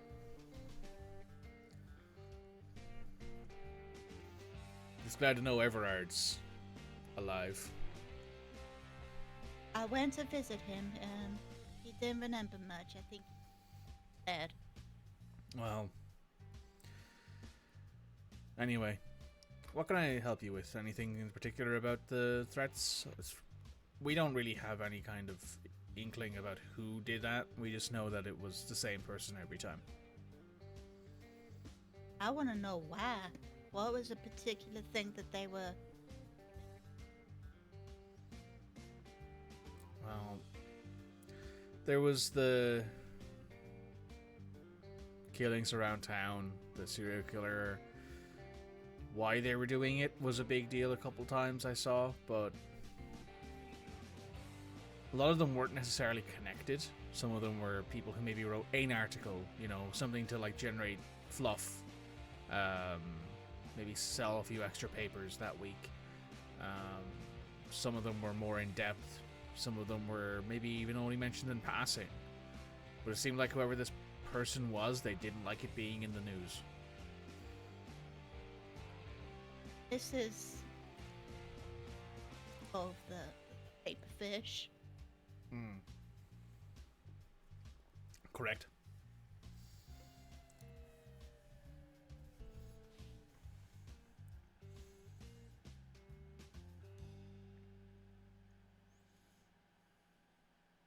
You received the threat? No. I know where to not stick my snout. I've been in this game long enough to know that some things you don't press. You let the people who are willing to take the risks take the risks, and you try your best to not get caught up in the crossfire.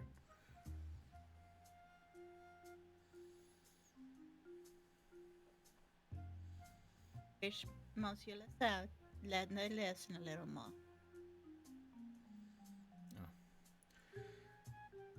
If you need anything else from me, I can maybe take a look, but I'm not going to try and stick my snout where it's not wanted.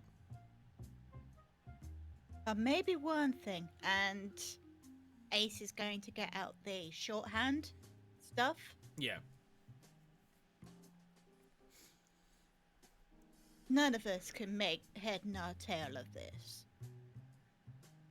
I know it's shorthand from the one-day course I did, but I quit that quite quickly because I had no clue.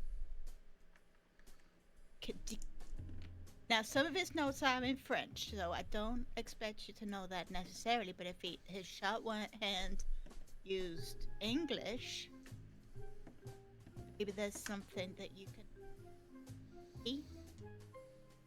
She chuckles when you say the French stuff, and then she responds to you in French. What was that, ma'am? Sorry, I grew up here. I learned. Oh. Yeah, I understand everyone. I didn't, so I haven't picked it up. So yeah, let me take a look at this. And she takes a look over the notes and goes, huh. Okay. Let's see here.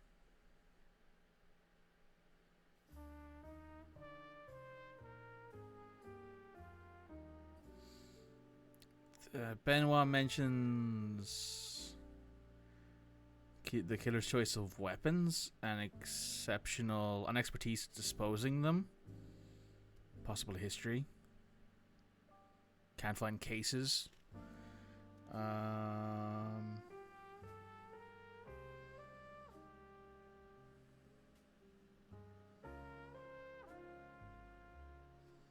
That looks to be the majority of what's on this particular note cases. Yeah, that looks to be about it. Most of this is mentioning trying to find previous instances of this killer around the States. Not sure if he found anything.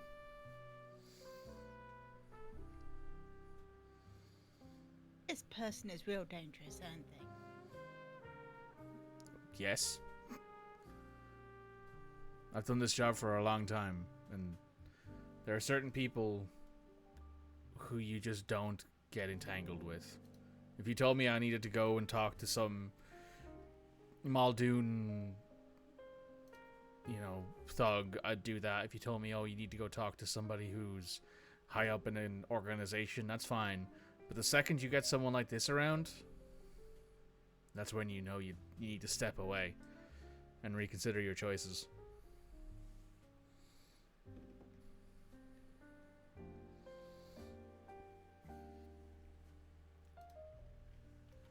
Yeah, I should grow some mulberry. Thank you, Miss Summers. No worries. And then as you stand up, you hear the of the typing again.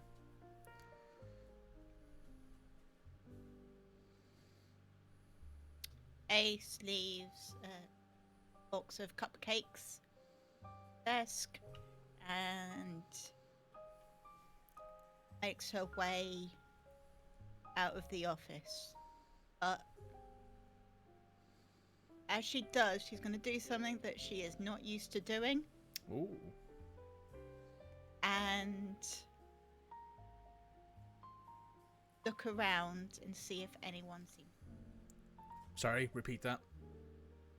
She's going to look around and see if anyone seems to be following her. She's getting a little scared. Nope. Nobody here in this reception area you recognize from any other place you've been to today.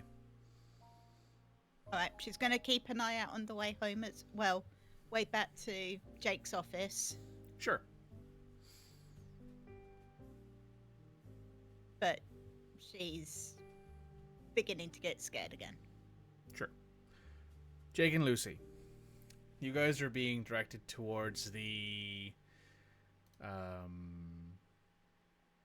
restaurant. There are two police vehicles outside the front of the property. There are who you can easily recognize as Muldoons standing across the street and staring, but they don't move to action. The minute you are spotted, you are directed in the front door. There is blood everywhere. Incredibly precise, well-placed shots. There are no casings on the ground. And as you walk in, there are no bodies here, but you see some streaks of blood from possible kills, maybe a struggle. There is a walk-in freezer. That's where you find the first two bodies. One has been shot through the neck. Perfectly clean, side to side. Either choked in his own blood or bled out. Either way, not a fun way to go. The other one, straight through the forehead, clean through and through. Both of them have been hung up on the meat hooks. Looks probably post-mortem, given that you don't usually let that happen to yourself if you are capable of struggling. The third one, they were a deer, you'd assume, looking at them. They have been kneecapped, both legs. Their antlers have been removed. And there are shackles around both ankles, tying them together. And what killed them looks to be the same thing that killed Benoît. Throat sliced open.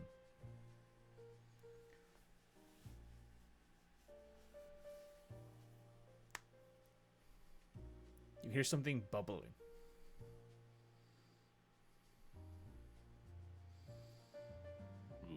Okay. Something bubbling. Yeah.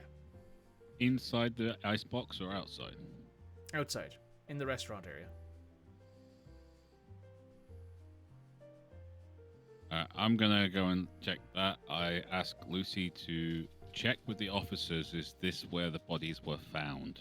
And was it closed when they found them? He does so. You look around. It doesn't take you long to find it. There's this big cast iron pot that has a pair of antlers sitting in it. Smells like fish stew. And next to it there's a note. I pick up the note and read the note. Bon appetit, Mr. Bullet, it says on it.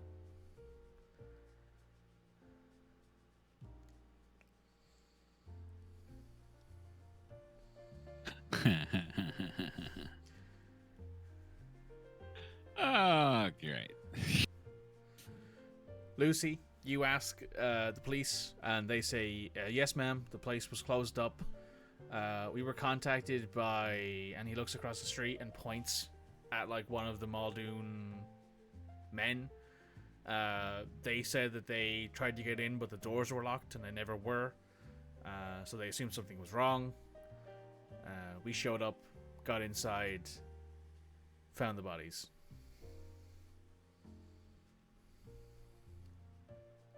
I come out like and hand Lucy the note saying, well, I now know why Detective Woods wanted me to come and have a look.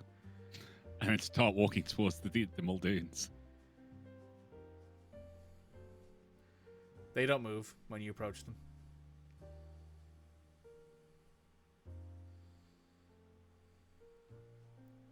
You coming, Lucy? Sure, Bullet. I'm just going to be about 20 yards back. I'm going to be near Bucephalus at all times. Maybe start leaving that fellas? ignition coil in the car. That's all I'm gonna say on that one. All right, fellas. Bullet, one of them says. Why is it everyone knows my name nowadays? Not that hard to know who you are.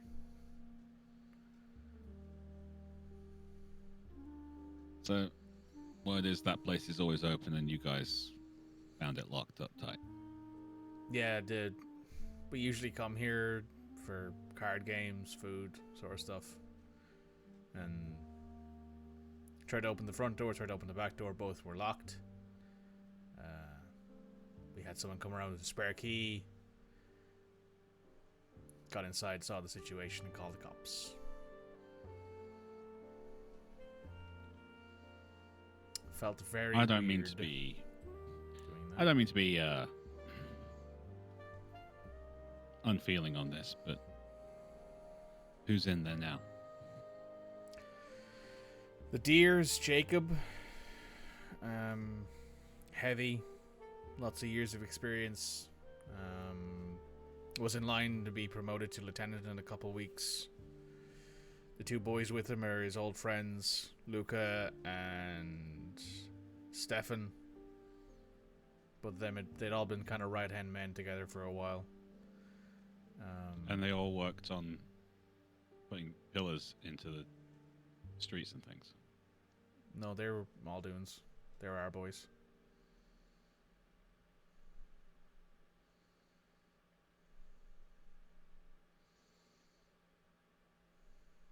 So, through and through. Yep. I take it this place isn't like a well-known secret or anything. Not particularly. Most of the locals know this is where you go if you need us for something. Okay. Let's assume I'm not going to talk to the cops. Who do you think did this? Well, I think we can both kind of say that out loud. It was the fish man.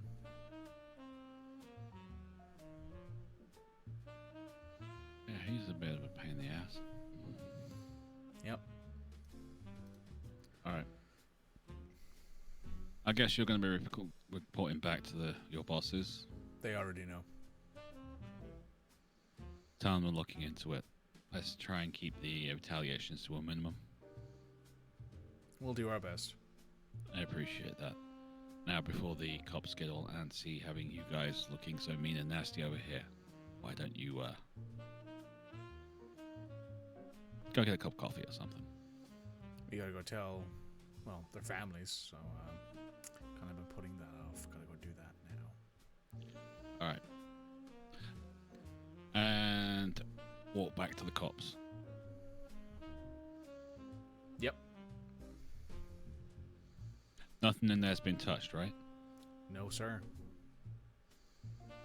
You find any paper fish anywhere?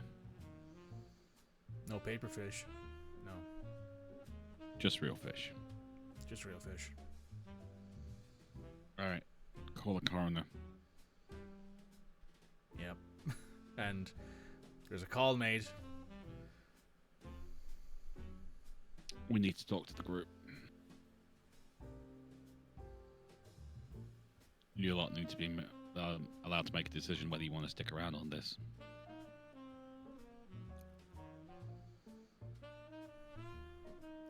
So, To the diner!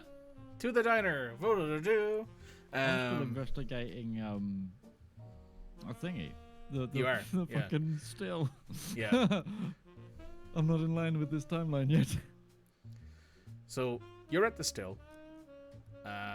We'll do this real quick because there's not an awful lot of stuff here. I don't think that you can ascertain, but we'll do our best. We'll see if there's anything. Buried here lead that- a little bit there.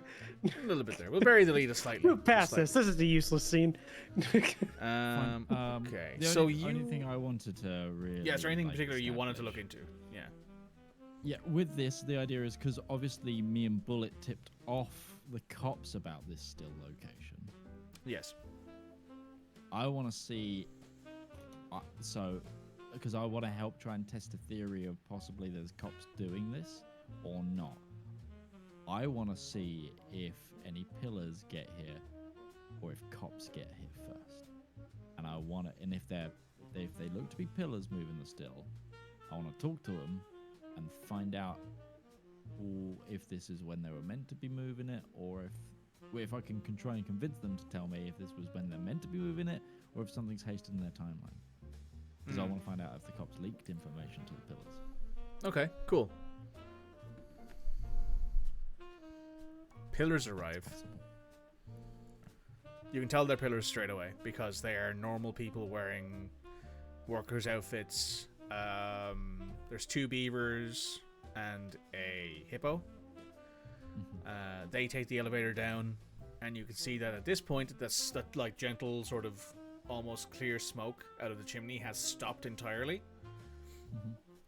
And they begin packing up from where you're sitting in the rafters. So you'd like to approach them? Yeah, I'm just gonna whistle so they know that I'm here, and then I don't want to sneak. I don't want to be like. You get shot. One turns over the shotgun. Bang. No, instead you're just gonna whistle out without warning. I mean, at least at this range, if one of them turns over the shotgun, you have a chance of not being blown in half. Yeah, it's more. I don't want to get like daisy cutted. Yeah. Somehow a fucking Tortuga appears. Yeah, Christ. Yeah, no. So I just want to let them know I'm here. It's not like hey, it's just a. Yeah. Let them know Yeah. I'm So here. you see one of the beavers turn around and look up and go. They sort of like they're a little bit shocked to see you there, but they're like, you know. But then they tap their friends. Don't mind me too much. I got a meeting with your boss later, but I just gotta know something. Help me out here. Is this the time you were hoping to start moving the still, or has something hastened your timeline? You're working with that bullet dude, aren't you? That's correct. And they look to each other, and then they sort of nod and go, this was the usual. This was the time we were expecting to move it. But it means that we'll be moving it a little bit faster because of what we've heard. Let me give you a hand. And I'm gonna help him pack some stuff up. Sure. We're gonna say that this more or less coincides with everything happening. So you then all return back to the diner at around the same time. It is about time for dinner at this point.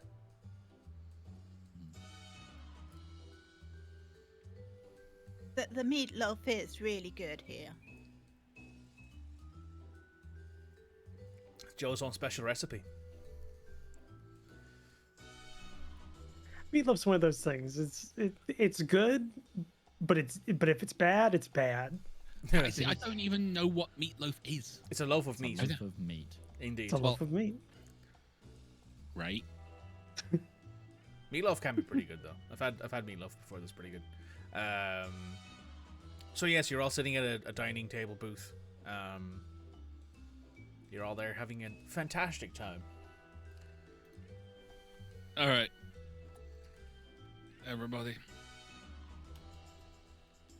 So, seems like our investigation has made some waves. As in, our fish killing person thing. Sent me a note.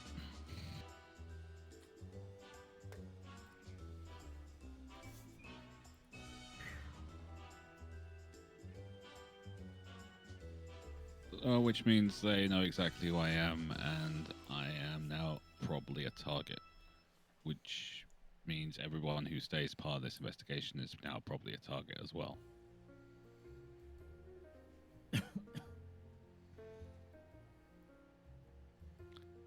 So you've got to make a decision. Do you want to keep going?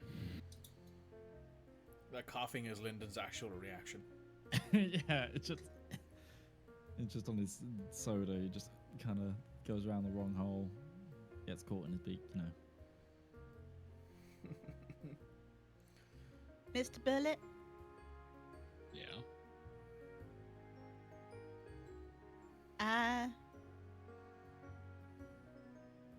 I've had some trials in my life.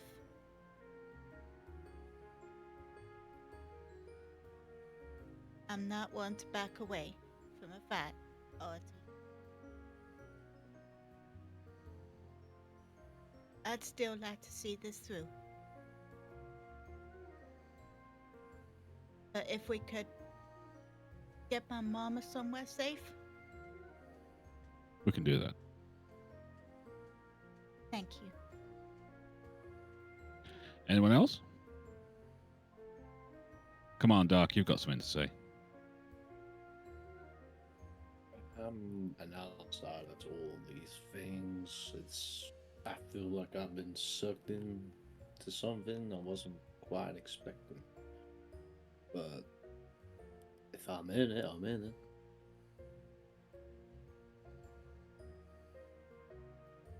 Lucy? I'm here. This is interesting. Yeah. Well, Budgie, you're going to stay with us, right? I came into this with a friend dying already.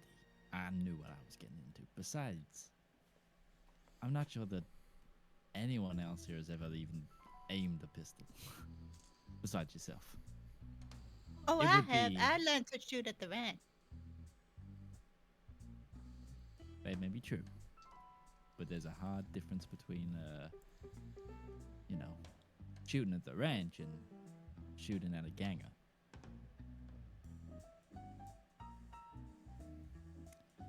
Wouldn't be in my All right mind if I let you guys into this without a little bit of backup. Info dump. GM coffers. We'll share our information. Hit you. So you all disperse your information evenly and like share the wealth around. Alright, what you guys doing now as you finish your dinners? I mean, we've got the thingy meet tonight, haven't we? Are we still doing that, or are we blowing them off because you're now a target? No, we're going. I give... sorry, but I'm calling you Lucky from now on. Deal with it. I mean, Ace was given to me as much as Lucky is, so. I give Lucky a phone number to call. Just tell him that Bullet sent them. And they need to get someone to a location outside the city. It's my family's driver, who has always been a good close friend. Sure. Thank you, Mr. Bullet. I'm just gonna run tell Mama. You do that. Pack a bag. She packs the bag. She doesn't ask any questions. No, of course she doesn't.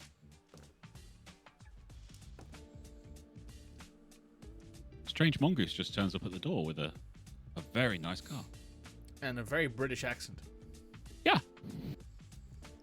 What's his name? Freddy. Fuck no, it's not Freddy. I was going to make an Alfred reference, but I wanted to call him something not Alfred, so... No, it's always Freddy. Alfred. Freddy was the name of one of the, wasn't he the name of the, But Freddy almost got Lawrence fucking killed. It's not Yeah. Freddy. yeah. Oh yeah. Yeah. Oh, He was the young God, I guy. remember that. Yep, he was our driver back in the day. So yes, Do I want to know? I mean, you were there. Was I? You were a part Yeah, of that he game. was the coyote that you and Lawrence. He Bullied. was the traitor in our original gang. In Oh, Urban him! Jungle. Yeah. I blocked him out. Traitors don't deserve your memory. Fair. Yeah, So probably yes, also forgot about the deer that was a traitor to your character. no, we don't talk about him. He's dead now. Well, he was also called Muldoon. I keep remembering. Yeah, that's true. So Is this the same Maldoons? No, different Maldoons. God, I just remember the joke. So you get Mama Rose sorted. She is taken somewhere safe, away from the city for a little while. Everybody else, if you have any affairs to set in order, now would be the time to do it. You are entering the end game now, kids. The last one. And we still have no idea who it was. Is we're at the quest where it says like, are you sure you want to go through this quest? Do all your side quests first. This is the Dragon Age. Yeah, you'll be Bellegarde locked out quest the where it's main like- game for the remainder of this. Outside of that, one, is there anything else we need to discuss in terms of the information that we found out in terms of what leading us anywhere? Like, actually, I have some general questions in terms of me and not being around for all the episodes. One, has Bullet been mentioned in the newspapers about this investigation? If so, then that's how they've got Bullet's name. If not, how have they got Bullet's name? Therefore, someone's talking that we've already spoken to. Or we've already met the killer. I don't know the answer to that. That's a DM question. Okay, DM. Hi. We're in a diner, right? There must be newspapers of all the stuff. Is Bullet, if I quick scan, has Bullet been mentioned? Let's see how much of a favor the good lady can pull. No, his name is not mentioned in the paper with the fish killer. Oh, okay. So it's come through back channels and unofficial channels, the Bullets. So either it's come from the cops, or it's come from one of the gangs. Or someone else we've interviewed. Turns out it's one of fucking. So, it's someone in the city. Turns out it's one of Lily's friends. It's actually the. But It's it actually narrows it down to people we've had direct contact with, or have seen And us everyone at the they've time. spoken to. And everyone they've overheard a conversation from. It's actually Ilya. True, but you know, at least it puts it like it narrows the circles. It does narrow the circle. It does, yes. I have It's to admit it's actually Bullet himself. Second question. Shh, This is you said I wasn't supposed to say anything about that until the last episode. until I had an out-of-body astral projection thing, and I was able to go across the street from the bar I was in, lockpick the lock, get into the house, find the gun that I stashed there earlier, shoot the person, and then dive, astral projection-wise, out of the window, closing the window behind me, so I could dive into the water and go back into my own body with no one noticing. without losing who was stood next to you noticing. Without anyone in there noticing anything had changed. To be fair, Lucy is very unobservant when it comes to questioning people's motives. She's very good about observing the natural space around, but if it deals with the questions stat, she has nothing. Okay, second question. Victims, are they all of one gender? No. No, mix of genders, mix of gangs. And Mixed genders, mixed species. Indeed, yeah. So he's not the killers. The killers aren't also targeting a single species or a single gender or a single gang. Has any? Never mind. Oh. My next question is there? Have there been any cases where kills have happened like at the same time, so it might be multiple killers? Like, have we been able to get relatively close on any times of death to work out if it? I'm going hot. No luck with them killers, then. Yeah, no. Just the one killer, actually. Killers, then. Yep. Yeah, that's the line. There's a random swan. Time frames, or is it enough times that they all theoretically could be done? But A random my swan. God. Oh my god! If the killer's a fucking swan, that will be. Honk! Good luck catching that swan. I just thought of like this universe's version of Hot Fuzz and who was all the species and The everything. actual killer is a fuzz. It is a swan. It's a swan, yeah. Yep. They weren't even born here. It makes even better sense because he runs it with the box cutter, the swan, and then he trips, and then his wide ass neck. He's just hiding in the garden center as like a Spaghetti's onto that roof as he goes in. Just using his beak to chisel the church roof down. Yeah. So. All right. Yup. all right. Yarp. What's he? So. Yeah. So, okay. So, it's probably someone we've had contact with. Oh, no doubt. But all the people we've had contact with are average build, average height. The one person that... So we have been in contact with someone who called themselves a cleaner, but it feels like that's a bit obvious. It's all. It's maybe sometimes it is the obvious answer. That's all I'm. Maybe. But we haven't seen him for a while. Maybe he's dead. That's what I'm thinking. I'm wondering if he was doing some... Because we know he was looking into some things, so I'm wondering if he's been caught up.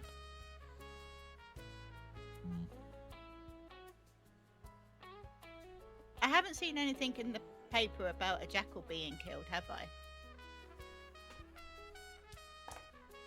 Nope.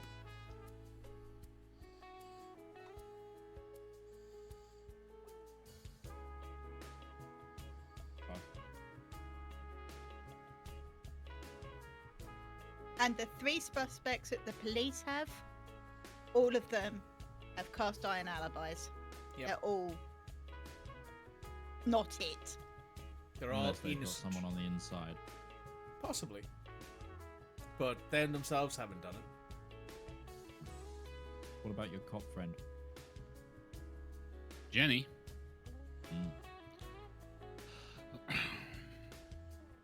My thing at the beginning was that Jenny was giving us information that was leading basically to dead ends.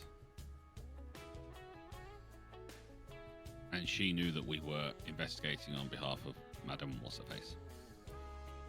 Leclerc. Okay. And we know that the cop, we found out last week that the cop with Wilbur disappeared for 5 minutes. But it wasn't necessarily him who was the killer because he was right next to him. But he might know something. But Woods didn't know where that 5 minutes had gone. So that's another lead that we haven't looked at yet. Then maybe that's the lead we go for after, well, depending on what happens with this gang meet. Yeah. I think we should go meet anyway. Yeah, let's go meet the gangs. We're going to the Amethyst Eye. Is that where the meet is? No, it's at No. one of their warehouses, I think. Yeah. Okay. Yes. Are you all going? Lucky's going to take her pistol. It might be good for us to set up around this building. Not necessarily all of us go in, but, you know. I only need 2 people to go in, but I'd like to have a doctor nearby in case someone gets shot. Yeah, and possibly a getaway car just in case, you know.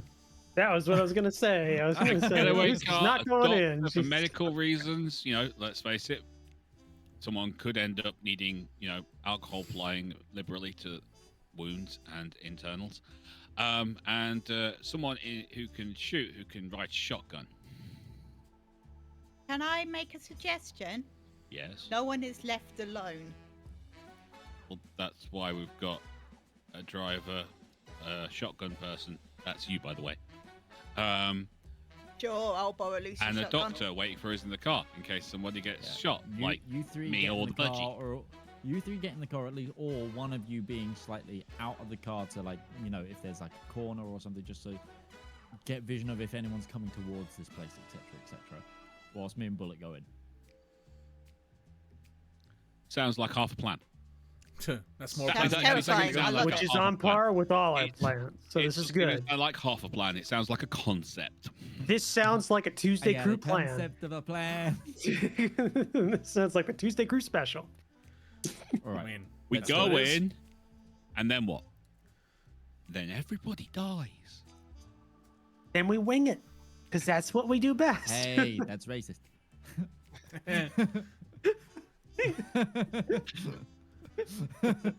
That's specious town. I Damn. love that. That's great. You think you're embracing it? Yes. All right, let's go. Cool.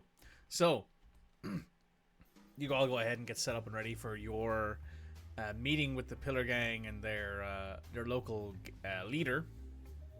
You have set up with Bucephalus on the corner near the warehouse.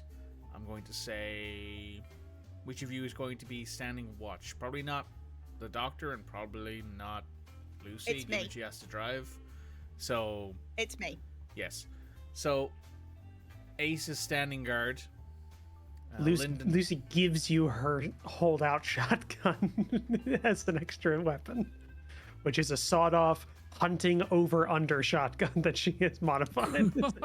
Yeah. It's an 1880 over-under shotgun that was a family heirloom that she just took.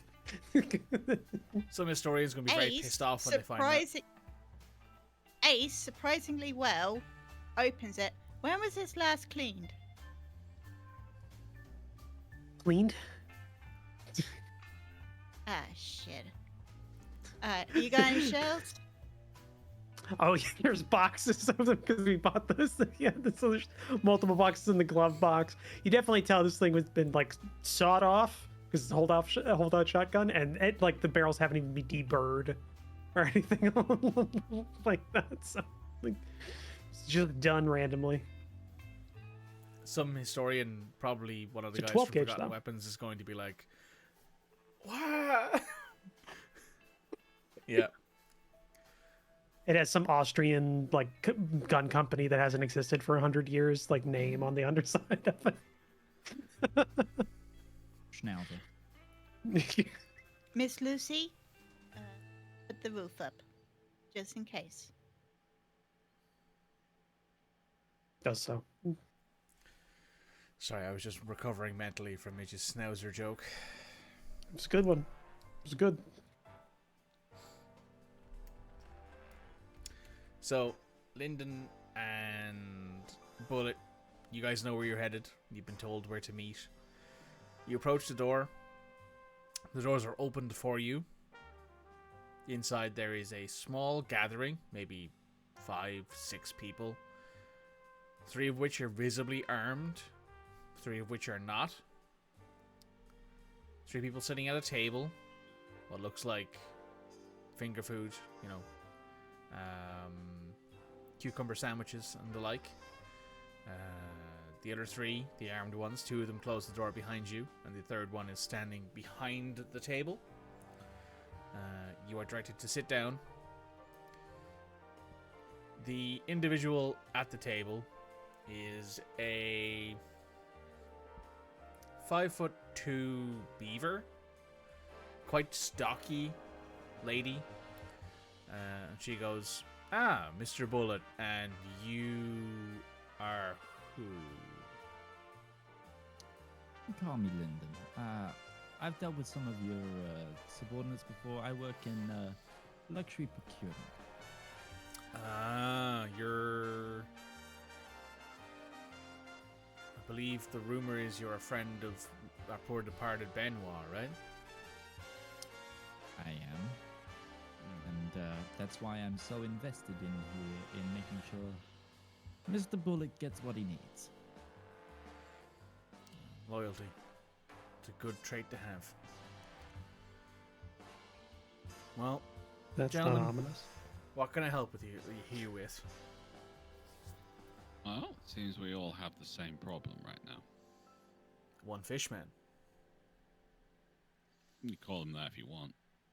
I call him scumbag. Call them fishmen all day today. Bullet just being extra for that.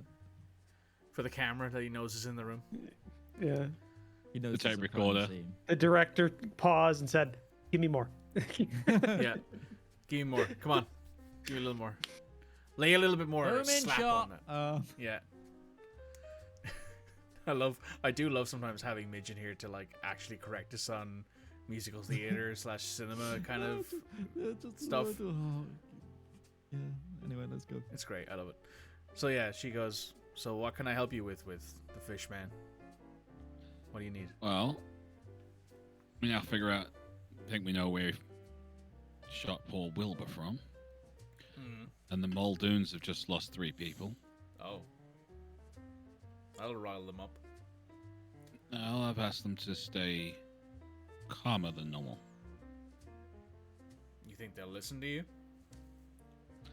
I think they're shocked because they know what was left on the scene. I haven't heard good things. Have you heard about the note? No. Bon appetit, Mr. Bullet. Oh. You've made yourself a new enemy, Mr. Bullet, I see. The simple fact is, if things keep going the way they are, this ends in a street war. And that's not good for anyone, really. But it's good for someone. That's why I'm here. Now, fine. If the Lombardi's got our business, the Pillars and the Muldoons take over. That's done a business that's on the streets. I think you know. Well, yeah. Well, but I think you know we've got a 4th player on the field. That's the rumor, for sure. We're not entirely... The problem is that we can't confirm or deny that yet. I'm confirming it for you. Okay. She turns her head to one of the 2 people who aren't armed, and they nod, stand up and leave. We found in several locations an embossed lion head or a pin of a lion head. And it's not a local gang. Expound. During my investigations with my team, we've heard rumors of 2 syndicates, one east, one west, spreading, taking over all more extra legal, shall we say. Right. It seems one's very violent in how they do that, and one isn't. We're not sure which one this is. I'm leaning towards the more violent one, but the simple fact is, if they come in because they've managed to spark a war on the streets between the 3 notable gangs of this area.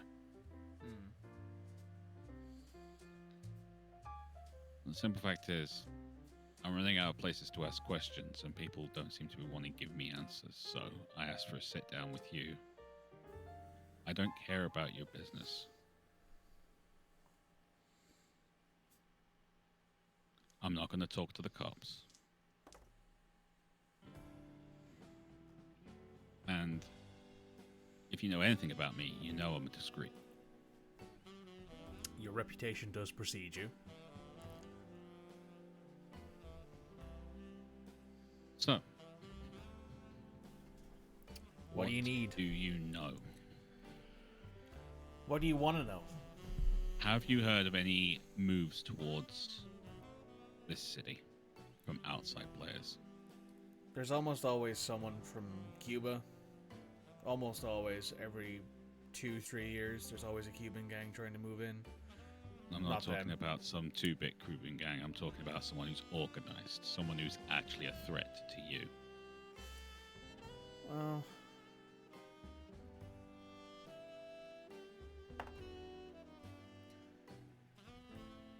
there's been some discussion among the boys, and their belief is that yes, there's the Sapphire Tigers, who we've heard rumors of trying to move in from the west. They've not come this far east yet. They're sort of... How to play this? They're sort of on a holding pattern out in Austin area. They kind of got that far and then they realized that gangs out this way work differently. You know? Gangs out west, and they're more new. They haven't got the same history we do. Yeah, they've not got the same respect. So, my belief is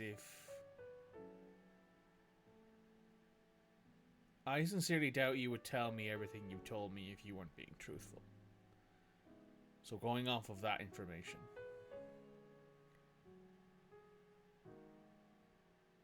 I wouldn't see a reason for even the Muldoons, who sometimes miss the fighting. They miss it more than most of the rest of us. They wouldn't do this kind of thing. They wouldn't go after civilians, for sure. So, my guess, my best guess, is the Sapphire Tigers have hired somebody. And that someone's cleaning house, creating chaos.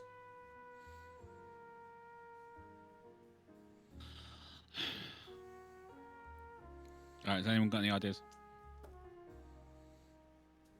I can feel that Mikey wants to give a bit of information, but I haven't asked the right question yet. I'm gonna ask one as well. Your gang, your operation. Like myself, you work a lot in the import-export, but you also handle a lot of the more casual provisions. You've got a lot of workmen under your belt. Our killer. They're often using a very specialized set of gear. Unmarked guns, custom rifling, suppressors, military boots. Now, to get those things, you've either got to have an import-export connection, or you've got to have a place to work. So, I wonder if any of your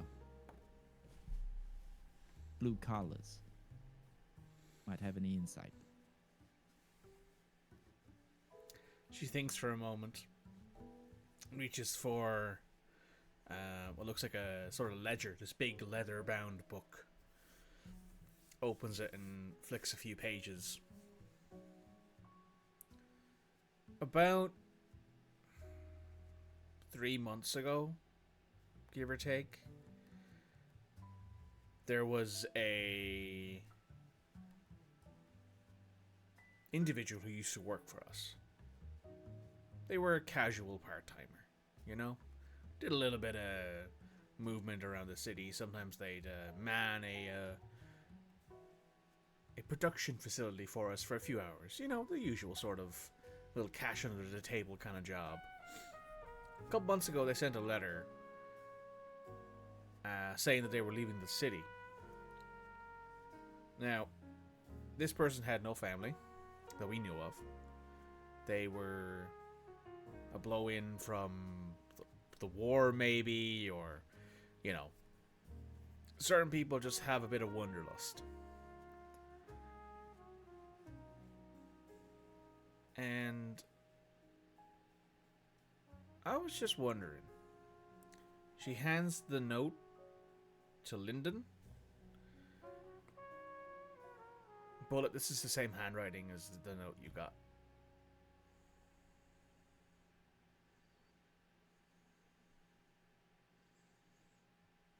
What does the note say?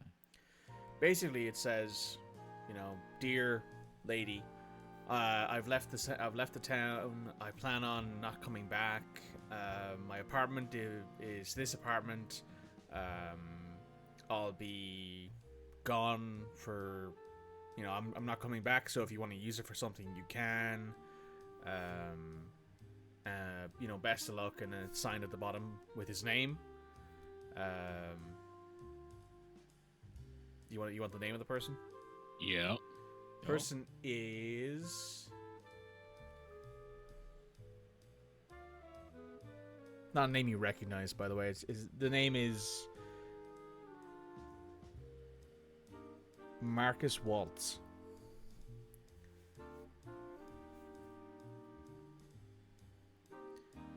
What did he look like? He was 5'11", was a Pedigree Falcon, I think. I only seen him once or twice. I think the boys might know more, but I think he was a Falcon.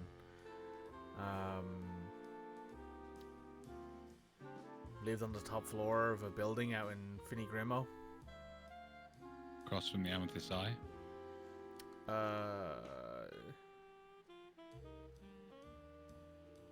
No, that's too central. Finney is like west. You happen to have the address? It's on the letter. Oh, it's actually a proper letter. It's not a. Yeah, it's proper letter. This has been sent. It's address letter. Well, it'd be like a resignation letter where, you know, you just hand it over to the person, so you don't bother putting the address. You're just saying, "I quit." You cocksucker. I wish. Postmark. Did they send this while they were already out of town? Is it postmarked? Yes, it's postmarked from like a city over, basically. Okay. Or like a town over, because there's not very many cities that aren't like, you got to go to like Kansas or Texas, that kind of area, to actually get to a nearby city. So a nearby townage, basically. Okay, so let me get this straight. We got a guy who knows the local customs and things like that, who possibly has been hired by an incoming organization to stir things up, knows who to hit, how to hit, the dynamics of different gangs, and where and how to use the city to his advantage. Checks all the boxes, yeah?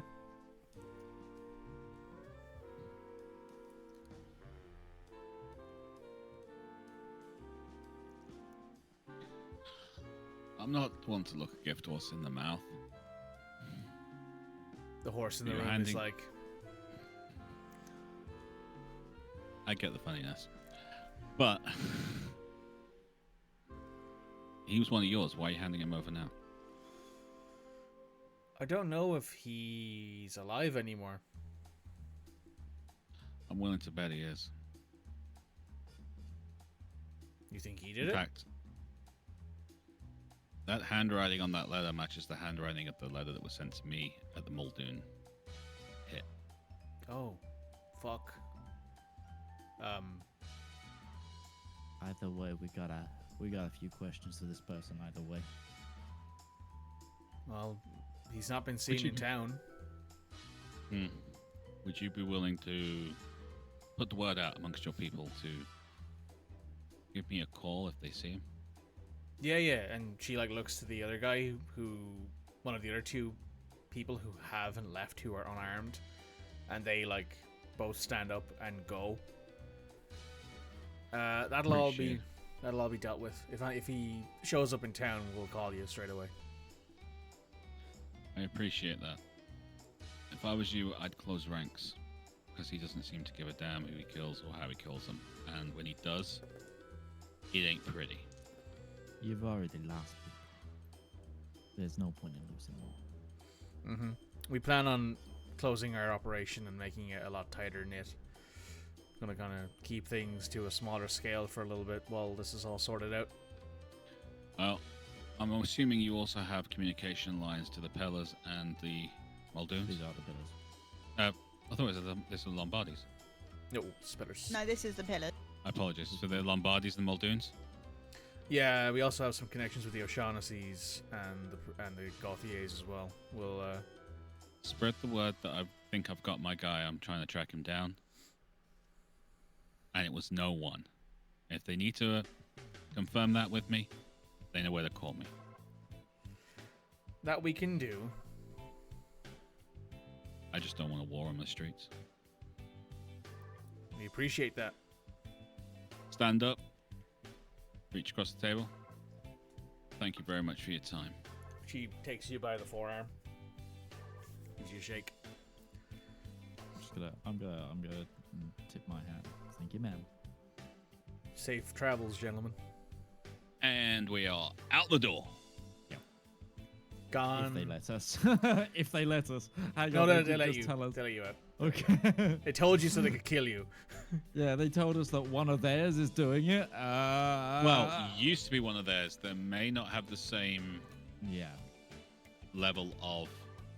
I mean, Still, my brain was you going. kind of okay, walk away okay. from the gang. When's the table flip? When's Yeah. the table flip?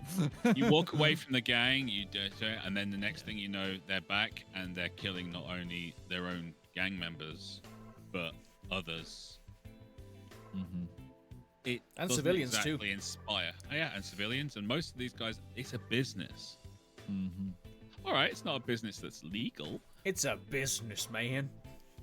It was a business that was legal 10, 15 years ago, so That's true, yeah. You gotta have principles. You know, Gotta have Uh, you gotta have principles. If we don't have principles, then we're just animals. I'd love to see that Damn! monologue in this universe. Get back out to the car, get inside, and just say his name. But first, what happened at the car? Uh, Yeah, who's dead? God. Oh God. It wasn't us that was hit, it was them.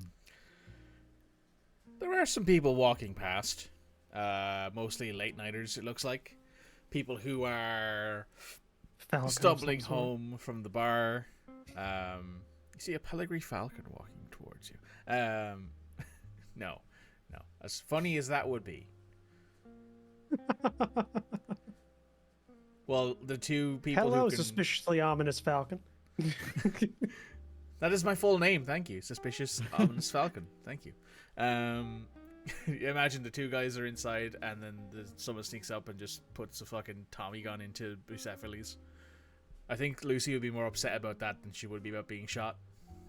At that point, then at that point, it's kamikaze. We deal with the person by Bucephalus' last moments. Yeah, Bucephalus' last roar. Take out his killer. Yeah. Right. So yes, you are keeping an eye out as best you can. Thankfully, it's not busy out on the street at this time of day.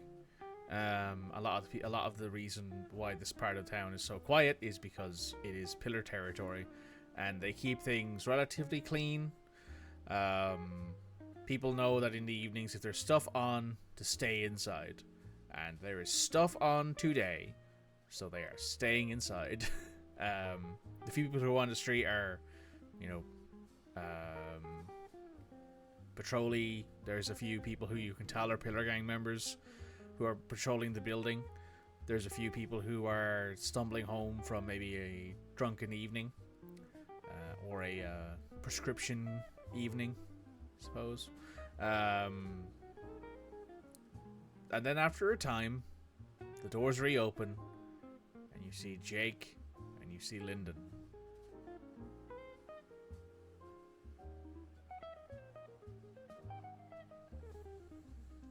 Info dump.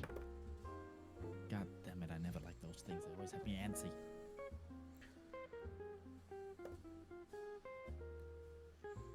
Or info dumps. No, I'm Yes. describing like a sit down with a mob boss. Yeah. But also Commenting info for you? dumps.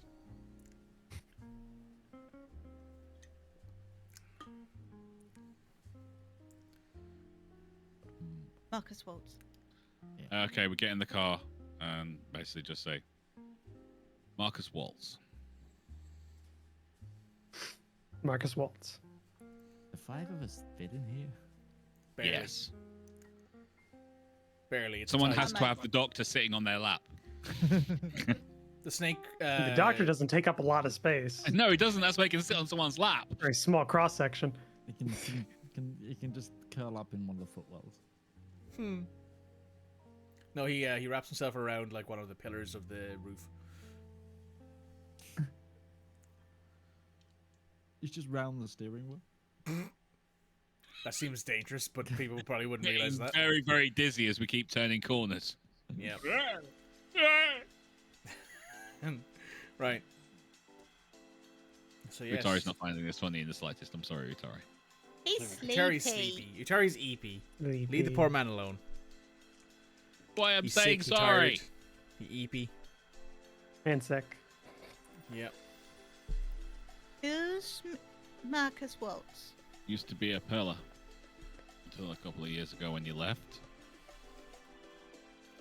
Moved to a neighboring city, but the handwriting on the letter he sent to the pillars matches the handwriting on the letter that was sent to me at the Muldoon massacre. Oh man. He also has had access to a workshop and was a bit of a handyman. Explains the ability to be able to make a homemade silencer.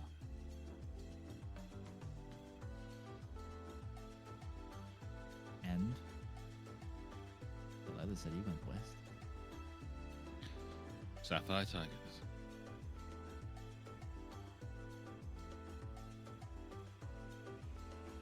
Do we think that's his real name? They have no reason to lie.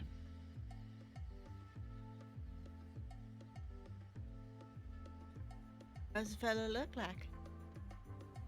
5'11", Falcon. Wings. Wings.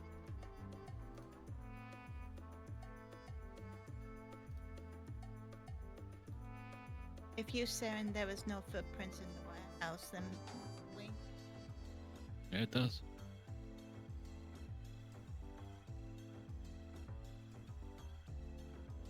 What we need to do is get ourselves off the street and talk to the cops first thing in the morning. I wonder if it's worth taking a look at some of the crime scenes myself. Bird's eye perspective. Aha. You can. No, you can. I got no problem with that. I'd rather you did it in daylight. Yeah, I mean, I got pretty good senses at night, but I respect that. Besides, we'll probably need someone else watching the door. That'd be nice. Alright, peeps. I think it's time for us to call it a night. And it's, well, there's 15 minutes left, I think, more or less. No, there's like 40 35. minutes? 35 minutes. Ah, I see. It's because we started late. I see. So, yeah, we can move on to the next day. So, are you guys doing anything in particular when it comes to the evening? Are you guys deciding to stay in the office, or are you going back to your own places? I think someone should stay with Mr. Bullet.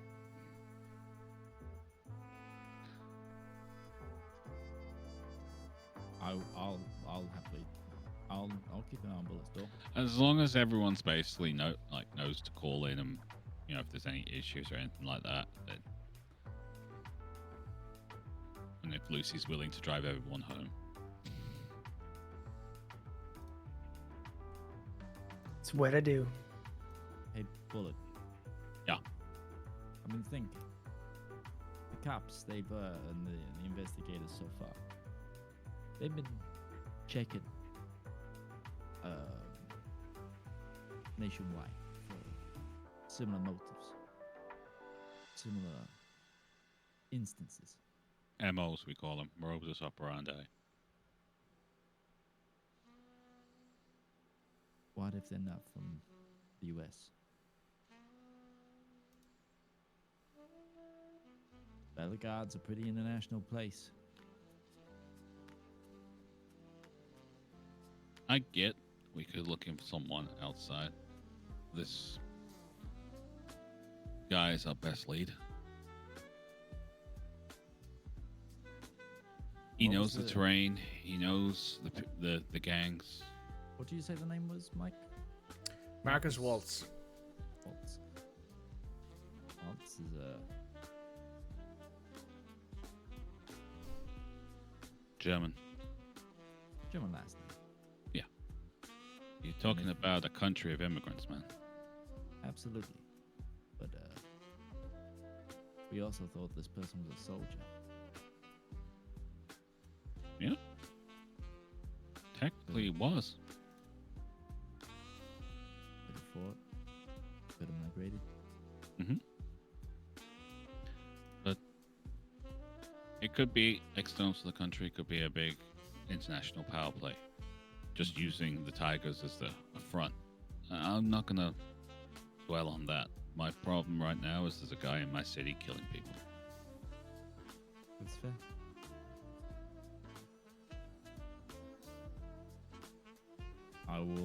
I guess we'll take shifts looking at, we'll take shifts making sure no one kicks your door in. I don't think Mikey would do that to me. Probably just put a letter on the door or something like that. Killed Midge because he was late. You know what? That was a He's week not late. wrong. This motherfucker didn't turn up to a session. This motherfucker turned up late. So I'm I gonna don't kill know. his character. Yes, I don't think. Yeah, this isn't me you're talking about here. I wouldn't kill you just out of the blue like that. I mean, I'd maim your character, but I wouldn't kill it. I mean, listen. Sometimes you just gotta be a bastard. And I'll admit it. I mean, there are ways you can do that without killing the character. It's funnier this way, though. Having them get knocked unconscious from behind and leave them on a cliffhanger for a week. I'm still angry about that. Hit your over eager D&D party against a character that draws the deck of many things offensively. Almost Still derailed the angry about that. campaign. That was very funny, I won't lie. Cool. Cocky So- after that. We were. So you guys Took you a while though. head to bed. Cool. You're going in. Bed. Uh, Who's taking the first shift? Oh, before we go to bed, just something. This is Lucy's like the only thing she's gonna do. Can she like just call and make sure? I want to make sure that Ollie is aware of how hot things are getting and should probably like stay near protection. Like, especially given the fact that like we were like, if Bullet is known, then that means his investigation may be known, and we as the team may be known. And so Lucy going to Albright Shipping and talking around there and like investigating may have tipped them off, and maybe he may be a target. So So you're gonna call me like, "Hey, Ollie, you may be a target." Bye. well, it's more like, hey, just take care of yourself. Maybe stay low for a couple of days, or take a vacation out of town, or do something that doesn't leave you alone in the street after dark. Like, How is tell you Ollie to. going to respond to this? Depends on how adventurous Ollie is.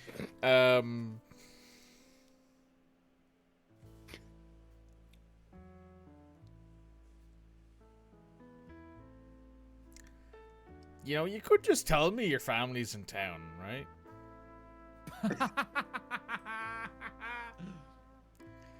Ollie, if my family was in town, I wouldn't be. Okay. Yeah, Alright. I'm gonna head to. Like, And also, the things that I'm telling you to do wouldn't stop my family. They have much more resources. Okay. I'm gonna hang up the phone and I'm going to take an overnight train to Kansas. Have a good time in Kansas. Call me when you get there. Good night. Click. Ollie's He dead. likes him. Ollie's dead. Ollie's dead. Ollie's dead. He's He's gonna dead as get fuck. Wyatt. He's gonna get he's gonna get ambushed at the. It's gonna be like an ambush at the Earp family at the train station. Except there's not gonna be a Wyatt on the outside to help.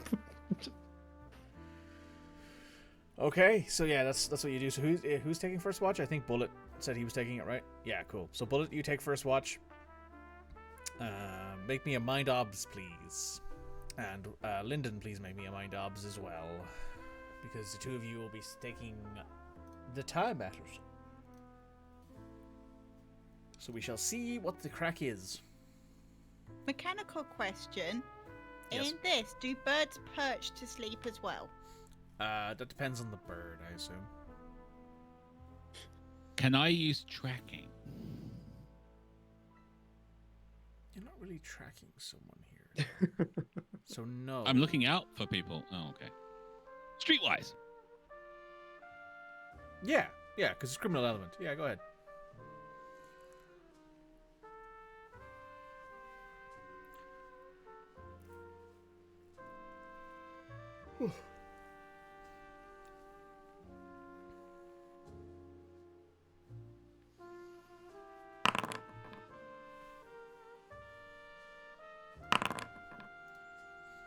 So you got 3 successes. Mage got 1 success. Cool. So, There's my normal rolls. Rolls 4 dice, gets 1 success. That's about right.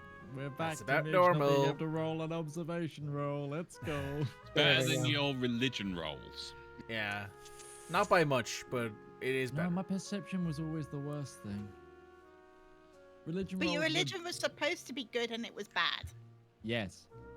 That's how it works. True. Yeah, true. Yeah, your religion was supposed to be your strength, the thing you were absolutely positive about. No. Yeah. And you were supposed to be able to see when people were lying Yep. just by merely glancing at them. No. Yeah. I know. And you were supposed to be strong in battle and wouldn't be taken No, out. that's You were that very was good at never true. combat, to be fair. No, there was a few glass cannons. Yeah, a I few glass was, cannons. there was a reason I could shoot at 600 feet of range. True. Yes, if you only Sometimes- thought, wait a minute, what happens if someone gets close with like a very small knife and it's a bit shorter than me and just goes Yep. jab, jab, jab? That's what this man right here is for. I'm pointing at Utari right now on the Discord. And in some cases, this man too. Pointing at myself right now. Well, that lady. This lady. Having a great time. Kicking faces and healing people. Right. So, during the night, nothing happens. Hooray! No one dies. Hooray! We don't get Benoît. Yet. Midge is like, oh no, look. Don't get Benoît. That's great. I'm going to use that from now on. Don't get Yeah, Ben we're all Wad, going guys. to use that now. You know that, right? Don't get Ben Wad, guys. So yes, you wake up to the next morning. Everyone shows up at the office on time. I bring muffins. They're very good. Where's the coffee? I was wondering about that. Was takeout coffee a thing? Yeah, thermos and stuff. I mean, you wouldn't be able to get like a paper cup of No, that's what I'm coffee. thinking. But you'd But be able to you go could- to a diner and get them to fill up your thermos with coffee. Yeah, that's essentially that. So you'd have like not one of doing those that. old style like 3-pound insulated like coffee thermos. Oh, Roach, stop talking about coffee to me. Oh, It's funny because I don't like coffee. So I practically live on this stuff. well, that makes sense. I have to have my Eanes every morning. Right, what's the plan for today, gang? We've got to try and track Plan? down this guy. Maybe it's worth taking the name to the cops, but it's also might be worth not. We need to decide that. We tell Woods. Yeah, I was gonna say if we take it to a normal cop, like normal cops, like that aren't kind of in on who we are, that kind of thing, then they're just gonna be like, "How do you know this?" Yeah. Yep. Talk We to take it Woods to and Woods. Hudson. Just make sure Mason We don't doesn't want- show up. Mason. Yeah. We don't want the IRS coming over here and just going like, "What connection do you have with the organized crime element of this?" Also, No, your we take taxes it are a to bit Woods, behind. and we basically just tell him and him alone, so we can start looking into that. We should also stake out the address. We will do that once we've given Budgerigard over here a chance to take a bird's eye view of all the crime scenes. Fair. Meanwhile, Doc, Yes. I need you to start spreading the word through your contacts that we've got a very strong lead on a suspect, and it's none of the gangs who are responsible for the killings. Certainly will do that. I mean, I asked the madam last night to do the same, but it plays to her advantage if she doesn't, so make sure the word gets out.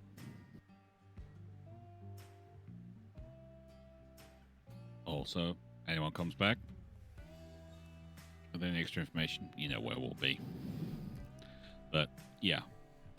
I think this might score you some major points, being able to feed something like this into the underground network, shall we say.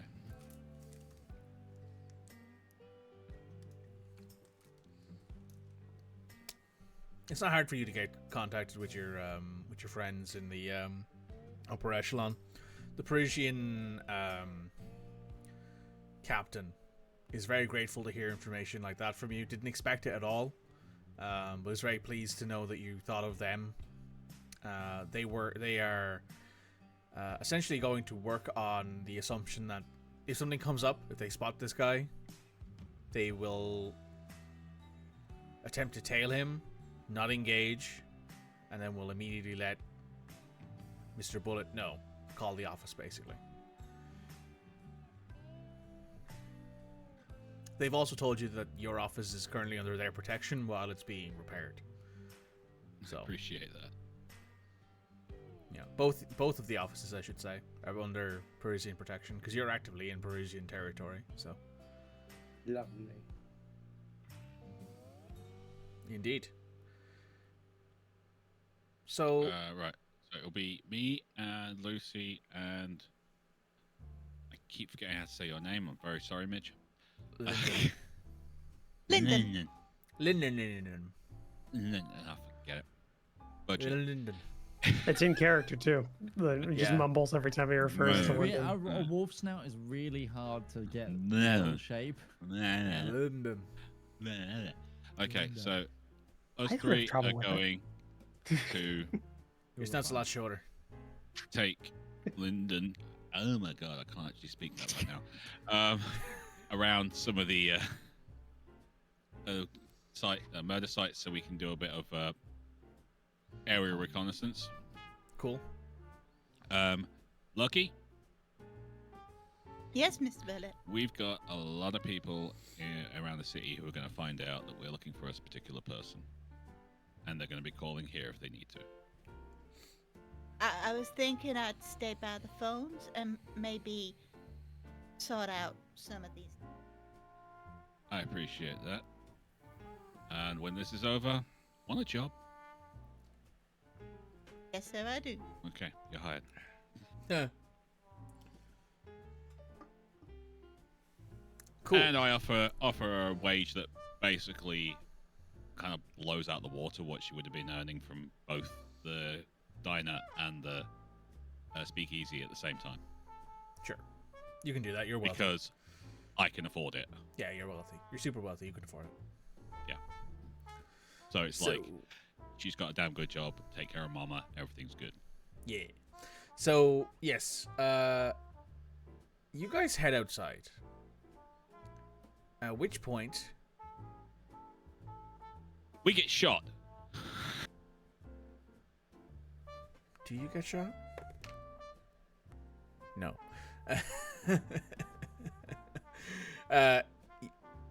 Well, Lucy notices it immediately. One of her tires has been cut. And there is a paper fish nailed to the car. Those are custom. I only have 2 spares. In this city. Probably, yeah. Okay. Okay, I'm fine. I'm fine. So I'm fine. I'm not fine. I'm not fine. Then she immediately starts going to work on replacing the tire. was the fish nailed to the tire or to the body of the car? The body of the car. Oh. So like how like those cars have like the I'm gonna built-in, kill him. like scoops that go over the rear wheel. This is a rear wheel that's been cut. On top of that, nailed through it, like this rusty fucking piece of shit, like builder's nail, has been put through it with a fish, a paper fish, like in it. I'm gonna murder someone. I'm gonna kill him. I I'm gonna appreciate that. string him Hug up the by cat. Hug the cat. just string him up by his tail, by his fucking Hug tail. the cat. The cat will make you feel better. There's not a cat here. This is in character. In the real world, the cat will help. In the not real world, the cat won't help. yeah. In the real world, there's just a cat. There's just a cat like reading a newspaper with a coffee and just like looks over. It keeps walking. No, this is the most angry you've ever seen Lucy. She's like she said all that. I will string him up by his tail feathers. Do I hear all this from inside the office? Yes. Oh, absolutely. Yes. Yes. Yeah. Ace pokes her head out.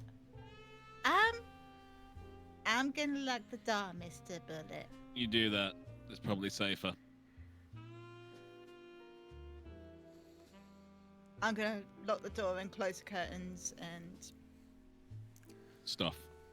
Yep. She goes to replacing the tire so that it is drivable. Lucy. You see, she's just incensed, angry. She's doing it.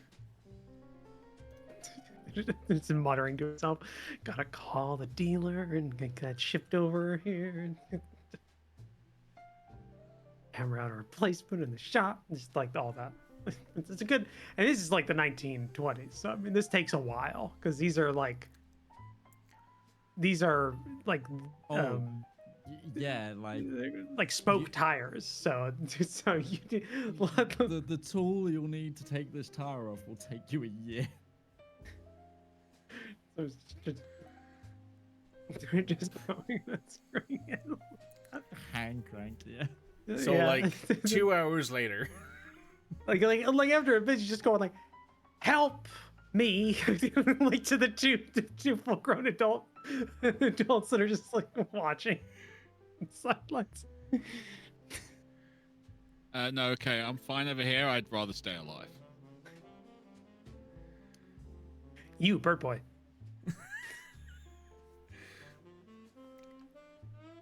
What do you need? She directs you to help her get through replacing it, which Oil because and feathers is not a good mix. oh well. She orders you, and yeah, Depends on the bird. and yeah, the I'm not this a penguin. This brand of vehicle comes with those 2 tires, like in the front, like wheel wells. So there's spare, replaces that. Takes the nail out and the note, hands it over to Bullet. It's just a fish, just a paper fish. There's nothing written on it. It's the same paper fish that's been used in every single crime scene, aside from the one where there was a fish too. All right. Well, it's personal now. Now this When she shit's gets What? this, she personal. checks. No, no. This was Now just this fun. shit's personal. But now I've been affected by it. How much this cost? Cool. She checks her shotgun. I mean, it still needs cleaning, but you've no fucking clue to do that, so. Honestly, a lot of like modern cleaners might actually make the thing break apart. Like, it requires whale oil or something. Got to use This thing needs pure ambergris. Cool. So you have the car back together, and you start driving, heading towards the murder scenes. Lyndon, I'm going to ask you to make me a mind obs. And we're going to basically use this to observe all of the murder scenes that are known, because some of them are obviously no longer in a state that you can observe them.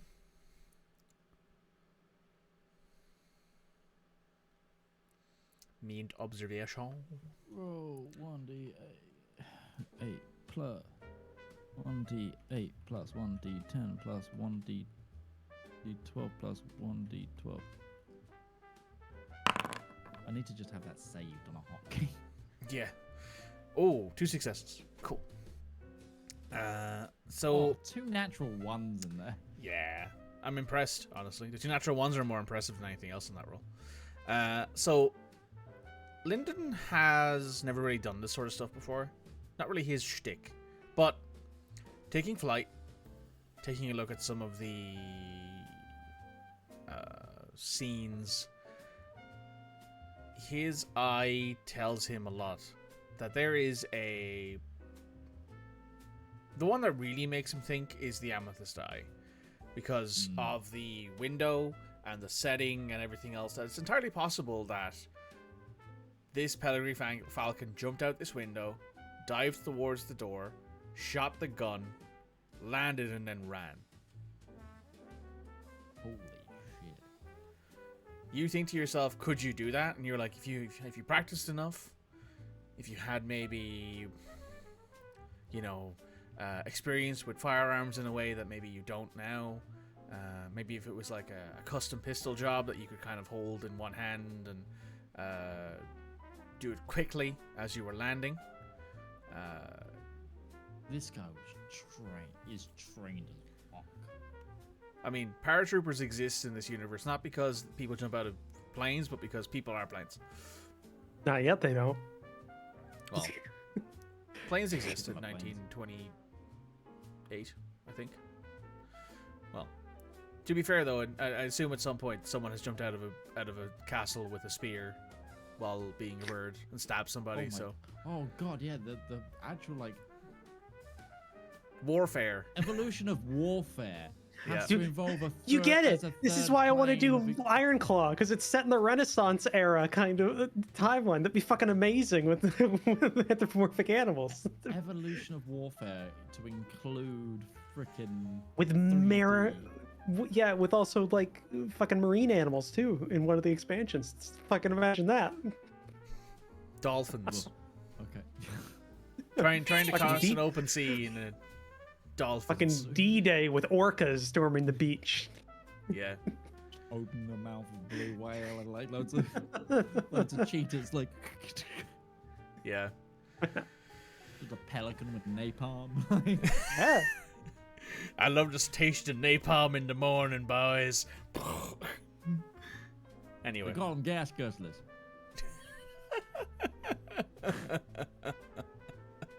Oh no. They're just What have I done? Carries like gas. Fucking mole rats during World War One, under tunneling trenches. Mole rats, ha!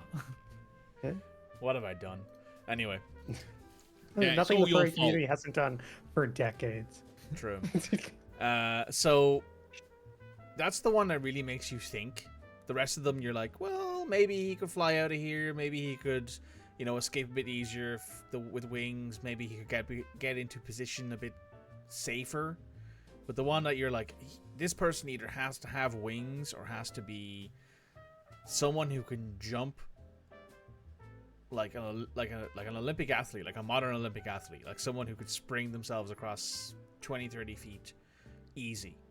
So frog, kangaroo, that kind of thing. Rabbit. Wabbit. Bunny. Well, we've struggled to find footprints of previous crime scenes, so we think fly. Yes. And this guy's a ground.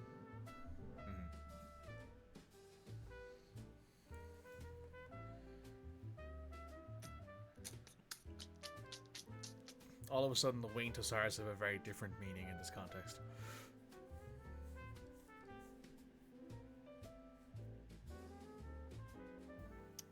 Okay, so that didn't really learn anything outside of what we kind of already do. Didn't showcase any missed evidence or anything.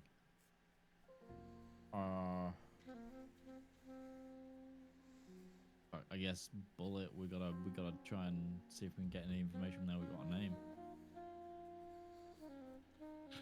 Lucy? Mm-hmm. Do you feel up to a drive to the police station? Sure. I'd like to report personal damages. Is it the Woods' station you're going to? Yes. Cool. You get there. Woods. Can I request not to go near a police station? Yeah, we'll drop you off a block away. Okay, cool. Thank In fact, no. We'll stop the car a block away. I'll walk up. I was gonna say, yeah, we'll leave the bird alone. I was gonna say we should probably not leave you alone though. So someone needs to go. Yes, with but I'll be walking towards the police station, and then I'll be coming back from the police station. You'll be able to see me the whole time. You'll be Don't able leave to my see sight someone jump as out you're of an walking down the alleyway, street. slap my throat, and then run away. So you'll be able to see the whole thing. So as you're walking down the street, a falcon appears from a window.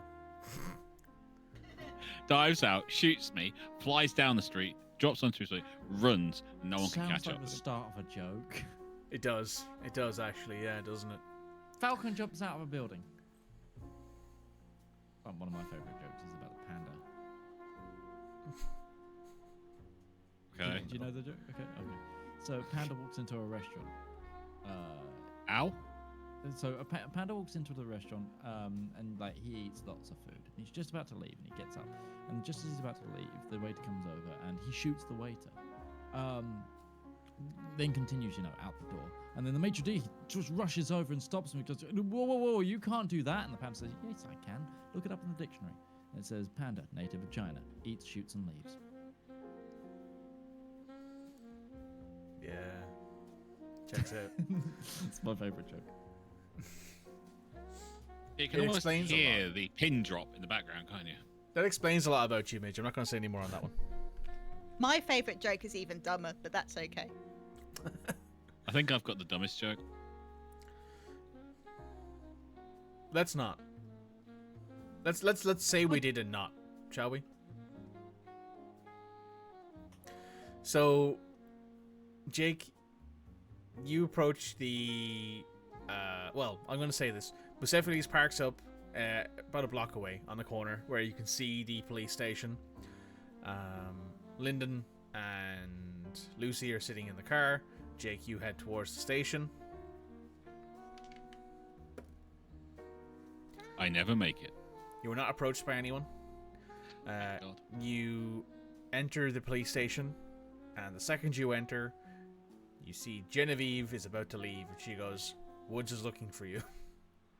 Oh, that's strange. I'm looking for him. Upstairs, second door on the right, they'll let you in. Okay. And she walks I on go in. upstairs. You head upstairs to his office. There's, Inspector Constable Woods on the door. It's partially open, and you hear him on the phone with someone. Yeah, sir, I know, sir. Yeah, I understand the need for. Hang on. There's someone at my door. And he looks up. Sir, I'll call you back. And he hangs up. Jake, what's up? Marcus Waltz. Who's that? That's your fist killer. Hang on. And he starts flipping through stuff and pulls out a few folders and starts flicking through stuff and goes, Marcus Waltz. There's a record here of him having lived out in Finney Grimo for a couple of years. Left about a year ago. Remember that note at the Muldoon massacre? Hmm. I saw a letter last night from him to the Pellers telling them that he was leaving. Same Oh. handwriting. Okay. Need me to put out an APB? We need to get him off the streets fast. He already knows that I'm looking for him. My entire team's in danger. Not to mention, he doesn't seem to have a problem killing anyone. Okay. Yeah, I'll do that right now. Anything else you need from me? Not really. I would say you need an APB on him, but I'd say we want to try and get him quietly. You know what? Just in case, he stands up and opens a gun cabinet. He produces 2 shotguns and a Tommy gun. Just in case. Just in case. Just in case. He's giving me 2 shotguns and a Tommy gun? Yep. Okay. If push comes to shove, you didn't get any of these from me. I think get any They're- what from you? Yeah. Don't worry. Yeah. Look, simple fact is, if he now hears quickly that cops are looking for him, he's going to skip. So, if we're going to do this, we've got to take him down quietly. Okay. I know a few guys who I can trust to keep things quiet. All right. I've already got the other side of the equation looking. And you said he was out, last reported out at, what, Finnywig? Finny Grimo. It's a neighborhood out west. You probably know it. It's where like most of the Cajun folk live. All right. I'm going to head that way. Figure he sees me coming, he's going to think he's cornered, and he's going to take a swing. Right. Checks out. I'll let the precinct. I think there's one guy out there who I know keeps his lips closed when he needs to. I'll give them a call and let them know that to keep an eye out. Do you have a specific street or a block? Not yet. Okay. Gonna have to ask some questions when I get out there. Cool. I'll let him know to keep an eye out for that car you drive around in. Yeah, it's a bit distinctive, isn't it? Yeah. I'll let him know that that's someone to keep an eye out for. Appreciate it. You know where I am? I've got a new employee, so you can call my office anytime. Okay. Need me to station anyone there? If you wouldn't mind. I can do that, yeah. I got a guy who's owes me a few favors and is good on the up. Alright, I'll borrow your phone. Go right ahead. Dial the office. Lucky there's going to be a cop posted outside soon. Keep him fed and watered, will you? I can do that. Thank you, Mr. Bullet. Solid. Good luck, Woods. Same to you. And with And that, I'm back out the door, carrying a small arsenal under my arm. you look like Simon Pegg from Hot Fuzz with the 2 shotguns and the Tommy gun. And I believe that's time. We will possibly meet the killer next week. Or maybe they'll get away still. Who knows? With that, I would Knowing like our way of working, they're going to get away. to... so, Lucy isn't going to allow it. I think Lucy I was gonna say earlier, if he does swoop out and try and get Bullet, she would gun it and wouldn't care if Bullet was in the way when she hit him. 2 for 1 special. We can help Bullet after he's hit. We won't help him. Oh. Hey, Doc, we need you for a vehicular manslaughter attempt. Well, who was it? Lucy. Lucy killed Jake. Bullet. What? Lucy injured Bullet, maimed him, but killed the killer. That would be the She's entire ultimate. conversation. That would be the end of the game. I'm just like, yeah, that's it. We're done. Finished. And Right. she'd be fine because she has money to shield her, so she'd just be fine. True. Okay, guys. Well, it's been a good session. It's been a great time. I'd like to give a quick shout out to everyone here. So first of all, please check out Commissar Roach on Blue Sky. They tweet about fun stuff, their cosplay projects, their miniature painting. They also happen to be very fun and very funny. So check them out. You can also check out Rival and Red from RivalzoneGaming on YouTube and Twitch. They go live 3 days a week, Friday, Saturday, Sunday, and they also do members streams on YouTube or members videos, or both. So please check them out. They're a great time. They're very entertaining. Rival's my dad, so you should for sure follow him. If you don't already, I'm upset at you. Please do us a favor and give a round of applause to Utari Onzo, who is not feeling the greatest today and has come here and has Soldiering through it. Listen to us all yap all evening. Big A true appreciation. custodian. To Utari. Yeah, true custodian. No, he doesn't even play custodians. True custodian of the people. Do you? Oh shit. Well, yeah. So Plays you should everything. join. You should join Utari's Discord where you can talk all about Warhammer stuff and enjoy your nerdiness, paint your miniatures, have a great time. And of course, we have our magnanimous Midgeman. You can find him at YouTube and Twitch at Midgeman. He does a lot of things for everybody here. He's a content creator. He's a community ambassador. He's a memer. He's a great time.